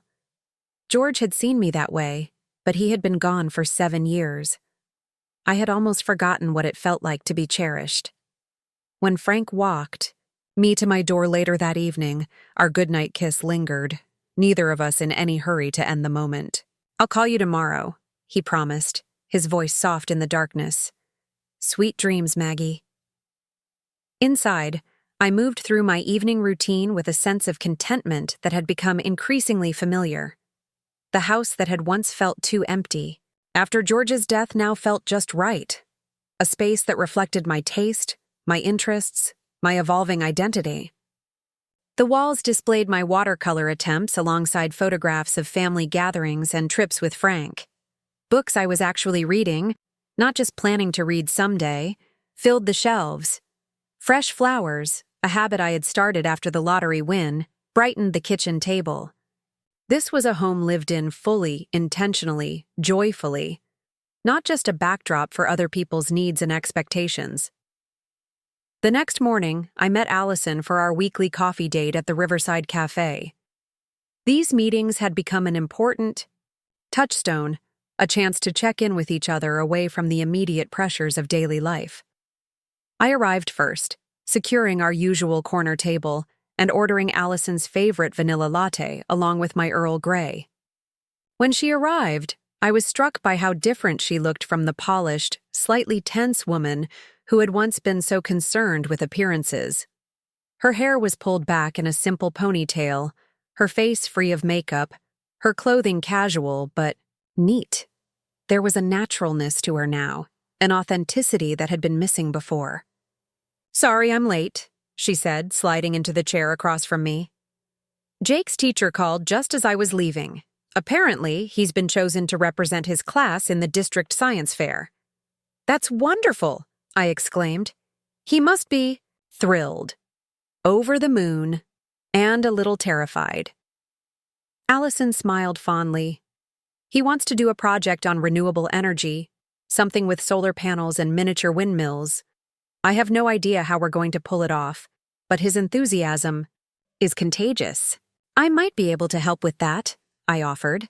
"Frank used to teach engineering before he retired. He loves working on projects with children." "That would be amazing."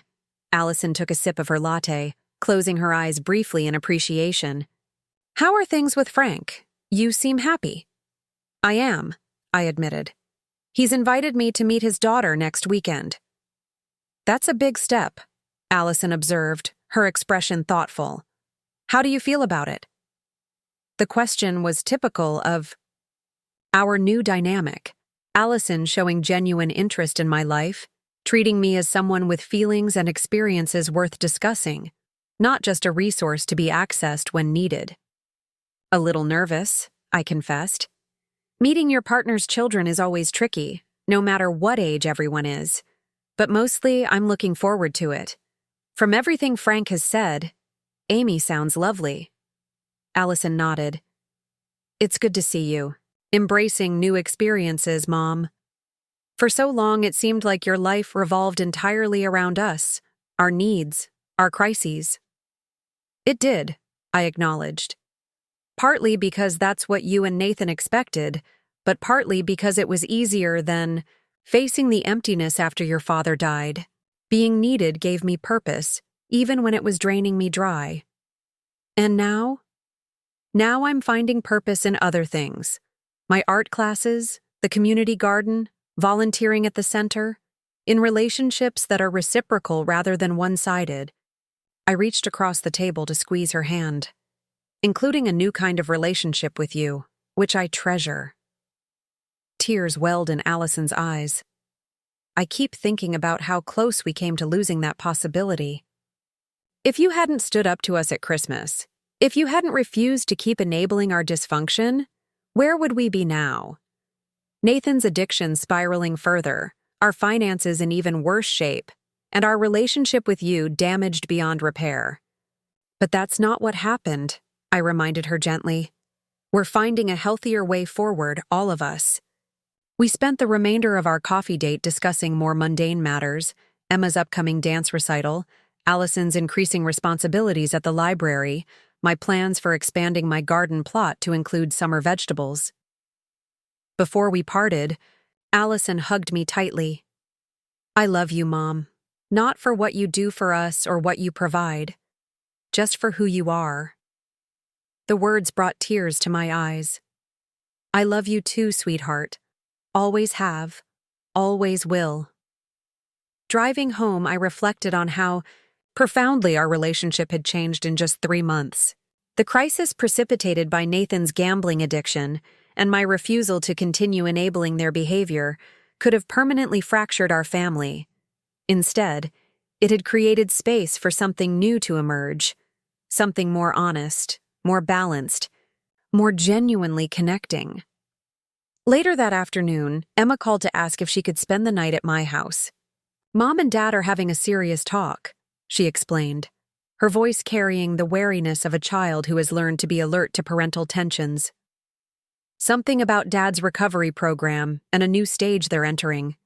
They said it wasn't anything bad, but they need time to talk without interruptions." "Of course you can stay over," I assured her. "We could make pizza from scratch and watch that baking show you like. Maybe even try one of the recipes tomorrow." "That sounds perfect," Emma said, relief evident in her voice. "Can I bring my watercolors too? I want to show you what I've been working on." "Absolutely." After hanging up, I smiled at the realization that Emma was developing an interest in painting, perhaps influenced by seeing my own exploration of the medium. Carol's words about modeling fulfillment for my granddaughter echoed in my mind. Was Emma absorbing more than just an interest in watercolors? Was she also internalizing messages about a woman's capacity for growth, for joy, for self-determination at any age? I hoped so. Because if the painful revelations and necessary confrontations of the past few months had taught me anything, it was this. The greatest gift we can give the next generation isn't financial support or material advantages, but the example of living authentically, of valuing ourselves enough to require respect, of finding joy not in possessions or appearances, but in genuine connection and creative expression. Emma arrived an hour later with her backpack stuffed with art supplies, pajamas, and a well-loved stuffed rabbit she still slept with but wouldn't admit to keeping at home. As we worked together in the kitchen, preparing pizza dough and chopping vegetables for toppings, I was struck by how easily we conversed, how natural our connection felt. "Grandma," Emma said as she carefully sliced mushrooms, "can I ask you something?" "Of course, sweetheart. Anything." "Are you and Mr. Wilson going to get married?" The question caught me off guard. "What makes you ask that?" Emma shrugged, concentrating on her mushrooms. "You seem really happy when you're with him. And he looks at you the way people look at each other in movies when they're in love." Out of the mouths of babes. "Frank and I enjoy each other's company very much," I said carefully. "But we're taking things one step at a time. We've both had long marriages to partners we loved deeply, and we're still figuring out what this new relationship means." Emma nodded, apparently satisfied with the answer. "I like him. He's nice, and he doesn't talk to you the way Dad used to talk to you." I paused in kneading the pizza dough. "What do you mean, Emma?" She looked uncomfortable, as if she'd ventured into territory she wasn't sure was safe. "Just before Christmas, before Dad started getting help for his problem, he used to talk to you like you weren't important, like your feelings didn't matter. Mr. Wilson doesn't do that. He listens when you talk." The observation was startlingly perceptive for a 12-year-old, and it sent a pang through my heart to realize how aware Emma had been of the dysfunctional dynamics in our family. Children absorb so much more than adults give them credit for. "You're right," I said gently. "Frank treats me with respect, and that's very important in any relationship. And you know what? Your dad is learning to do that too, as part of his recovery. People can change when they recognize that their behavior has been hurtful and make a genuine effort to do better." Emma considered this, her young face serious. I hope so. I like Dad better now. He's more real.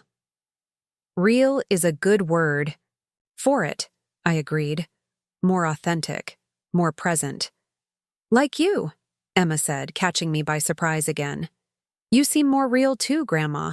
Not always trying to make everyone happy, not always working so hard to fix everything for everyone else. I hugged her then, flower-covered hands and all, marveling at the wisdom that could emerge from someone so young. You're pretty wise for a 12-year-old, you know that. She grinned, reverting momentarily to the child beneath the emerging adolescent. Mom says I'm an old soul in a young body. I think she might be right. As we continued preparing our pizza, chatting about school and friends and Emma's developing interest in environmental issues, I felt a profound sense of gratitude for these quiet moments of connection. The path to this point had been painful at times, marked by confrontation and difficult truths. But what had emerged was precious. A relationship with my granddaughter based on genuine seeing and being seen, on mutual respect rather than performance or obligation. That night, after Emma had fallen asleep in the guest room, I sat in my living room with a cup of herbal tea, reflecting on the day's conversations.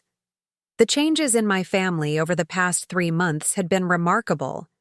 Nathan working seriously on his recovery, Allison finding new independence and purpose, the children adjusting to their changed circumstances with resilience. But perhaps the most significant changes had been within me. The woman who had meekly accepted disrespect at the Christmas dinner table was gone, replaced by someone who understood her own worth, who could set boundaries without guilt, who could love generously without sacrificing herself in the process. That transformation hadn't happened because of the lottery win, though the financial freedom it provided had certainly created more options. It had happened because I finally recognized what had been true all along, that I deserved respect, that my needs mattered, that love without reciprocity isn't love at all, but exploitation. As spring blossomed around me, bringing new life to dormant gardens and frost-hardened earth, I felt a corresponding renewal within myself, a flowering of possibilities that had always been present, but needed the right conditions to emerge. Not just financial security, though that helped, but the courage to stand up for myself, to claim my own worth, to embrace joy without apology. The road ahead wouldn't always be smooth. Nathan's recovery would continue to have ups and downs. Allison would face challenges as she rebuilt her life on more authentic terms. The children would navigate the complexities of growing up in a family healing from addiction and financial trauma. And I would continue learning how to support without enabling, how to love without losing myself, how to embrace new experiences while honoring the wisdom of my years. But tonight, with Emma sleeping peacefully down the hall and plans for baking and painting filling our tomorrow, I felt equal to whatever challenges lay ahead. Not because I had all the answers, but because I finally understood the most important question. What kind of life do I want to create for myself? Not just for my children or grandchildren, not just to fulfill others' expectations, but for my own fulfillment and joy. The answer was unfolding day by day, choice by choice, in watercolor classes and community gardens, in conversations with Frank and coffee dates with Allison, in quiet evenings alone and lively gatherings with friends. A life rich in meaning and connection, in creativity and purpose. A life worthy of the years I had left, however many they might be. The lottery win had been unexpected good fortune, but the real prize had been finding the courage to stand up at that Christmas dinner table and say, in effect, I matter. My dignity matters. My worth is not determined by what I can provide to others, but by who I am.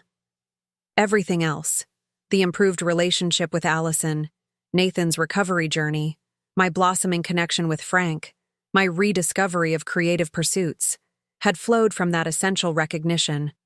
And for that, I was profoundly grateful. 1 year after that pivotal Christmas dinner, I stood in my kitchen putting final touches on a holiday feast. The house was filled with delicious aromas and the sound of Frank humming carols as he arranged logs in the fireplace. Through the window, I could see fresh snow falling, transforming Millfield into a winter wonderland. The doorbell chimed, and Frank moved to answer it. I heard Emma's excited voice first, followed by Jake's more measured tones and the murmur of adult conversation. Wiping my hands on my apron, I stepped into the living room to greet them. "Merry Christmas, everyone," I said, embracing each in turn. Emma, now a confident 13-year-old. Jake, growing taller by the day. Allison, relaxed and natural in a simple red sweater. And Nathan, 1 year sober, his face more open and present than I had ever seen it during the years of his addiction. "We brought pie," Allison announced, holding up a bakery box. "From Henderson's." "Oh, and I made the place cards," Emma added, proudly displaying handcrafted name cards decorated with watercolor winter scenes. Her artistic talents had blossomed over the past year, encouraged by our regular painting sessions and the art classes at the community center where I now taught twice a week. While the others settled in the living room, Nathan lingered in the entryway, a small wrapped package in his hands. "Do you have a minute, Maggie? I'd like to give you this privately." Curious, I followed him into the quiet of the kitchen. He handed me the package with a solemnity that suggested it held special significance. "It's traditional in recovery to mark milestones," he explained as I carefully unwrapped it. 1 year of sobriety is an important one. Part of the journey is making amends, not just with words, but with actions that demonstrate a commitment to change. Inside the box was a delicate silver bracelet with a single charm, a small, perfect key. "It's beautiful," I said, touching it gently. "But I don't understand the significance." Nathan took a deep breath. "The key represents what you gave me.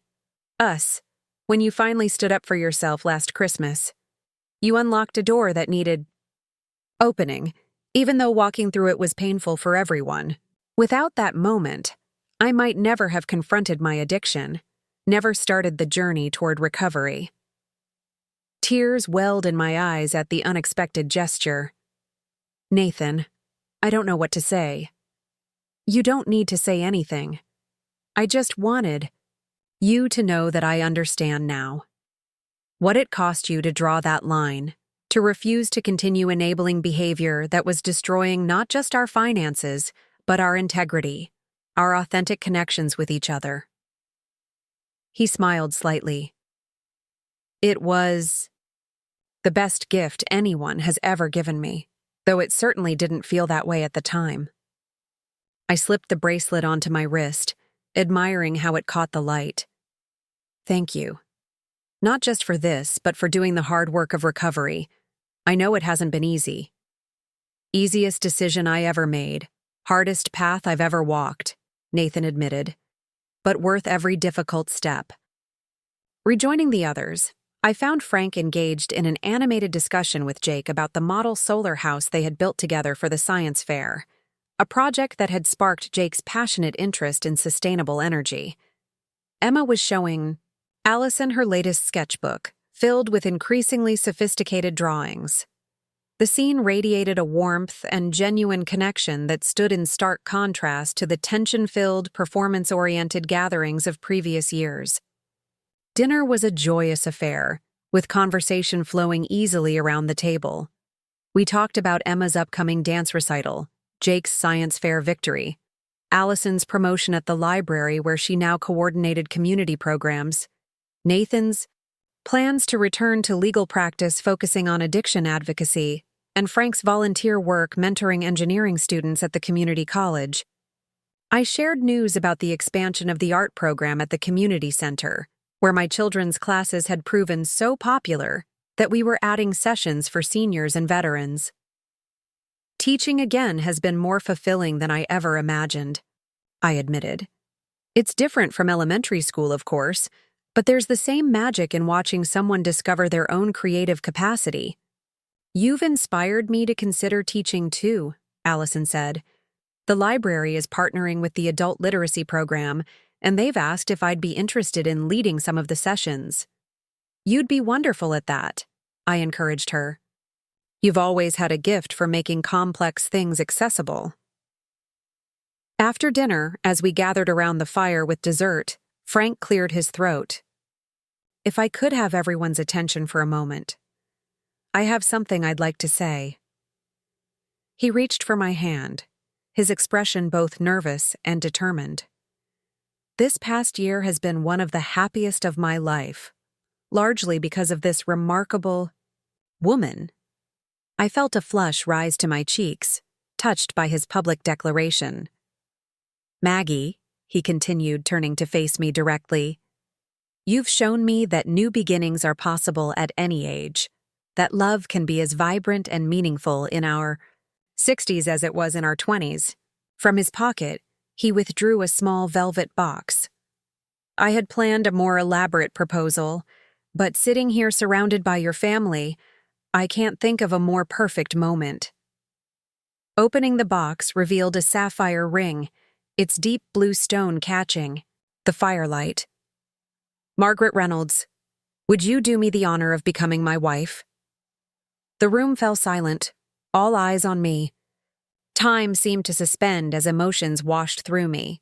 Surprise, joy, a momentary pang for George, and then a profound certainty. This wasn't replacing what I had lost, but embracing a new chapter, one that honored the past while moving confidently into the future. Yes, I said, my voice steady despite the tears in my eyes. Yes, I would be honored to be your wife. As Frank slipped the ring onto my finger, the room erupted in congratulations. Emma was the first to hug me, whispering, I knew it. My ear with all the satisfaction of a prediction fulfilled. Jake offered a solemn handshake to Frank, informing him seriously that he was getting a really cool grandma. Allison embraced me with genuine happiness, whispering, You deserve every joy, Mom. But it was Nathan's reaction that surprised me most. As the excitement settled, he raised his glass of sparkling cider. I'd like to propose a toast, he said, his voice carrying the weight of hard-earned wisdom. To Maggie, who taught us all that standing up for yourself isn't selfish, it's necessary.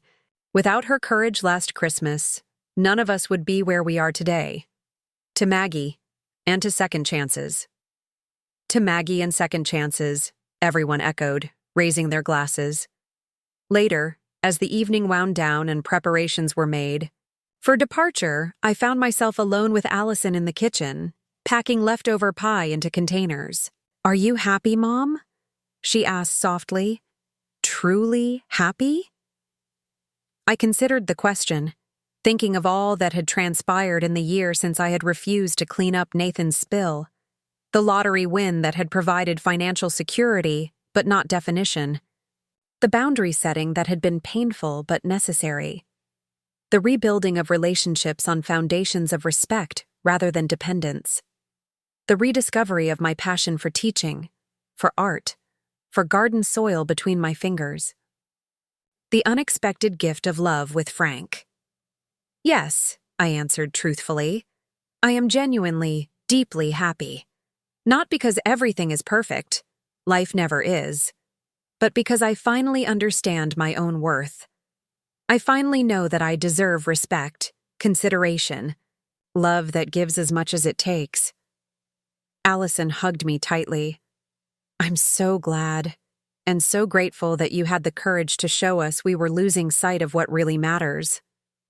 As they prepared to leave, bundling children into coats and gathering leftover containers, I stood in the doorway with Frank's arm around my waist, watching the family that had been transformed by a moment of truth-telling. They were not perfect. None of us are. Nathan's recovery would always be a day-by-day commitment. Allison was still learning to stand on her own financially. The children were navigating the complexities of adolescence. I was balancing newfound joy with the wisdom that comes from having lived through both profound loss and unexpected renewal. But we were authentic now, connected by genuine love and respect, rather than obligation or financial dependency. That the Sierra lottery win had granted security, but the true treasure had been finding the courage to stand up for myself, to declare through word and action that I deserved better than what I had been accepting. As Frank and I waved goodbye from the porch, watching taillights disappear down the snowy street, he kissed my temple gently. "Merry Christmas, my love." "Merry Christmas," I replied, the silver key on my bracelet catching the porch light, a tangible reminder of doors closed and opened, of endings and beginnings, of the transformative power of claiming one's own worth. Up next, you've got 2 more standout stories right on your screen. If this one hit the mark, you won't want to pass these up. Just click and check them out.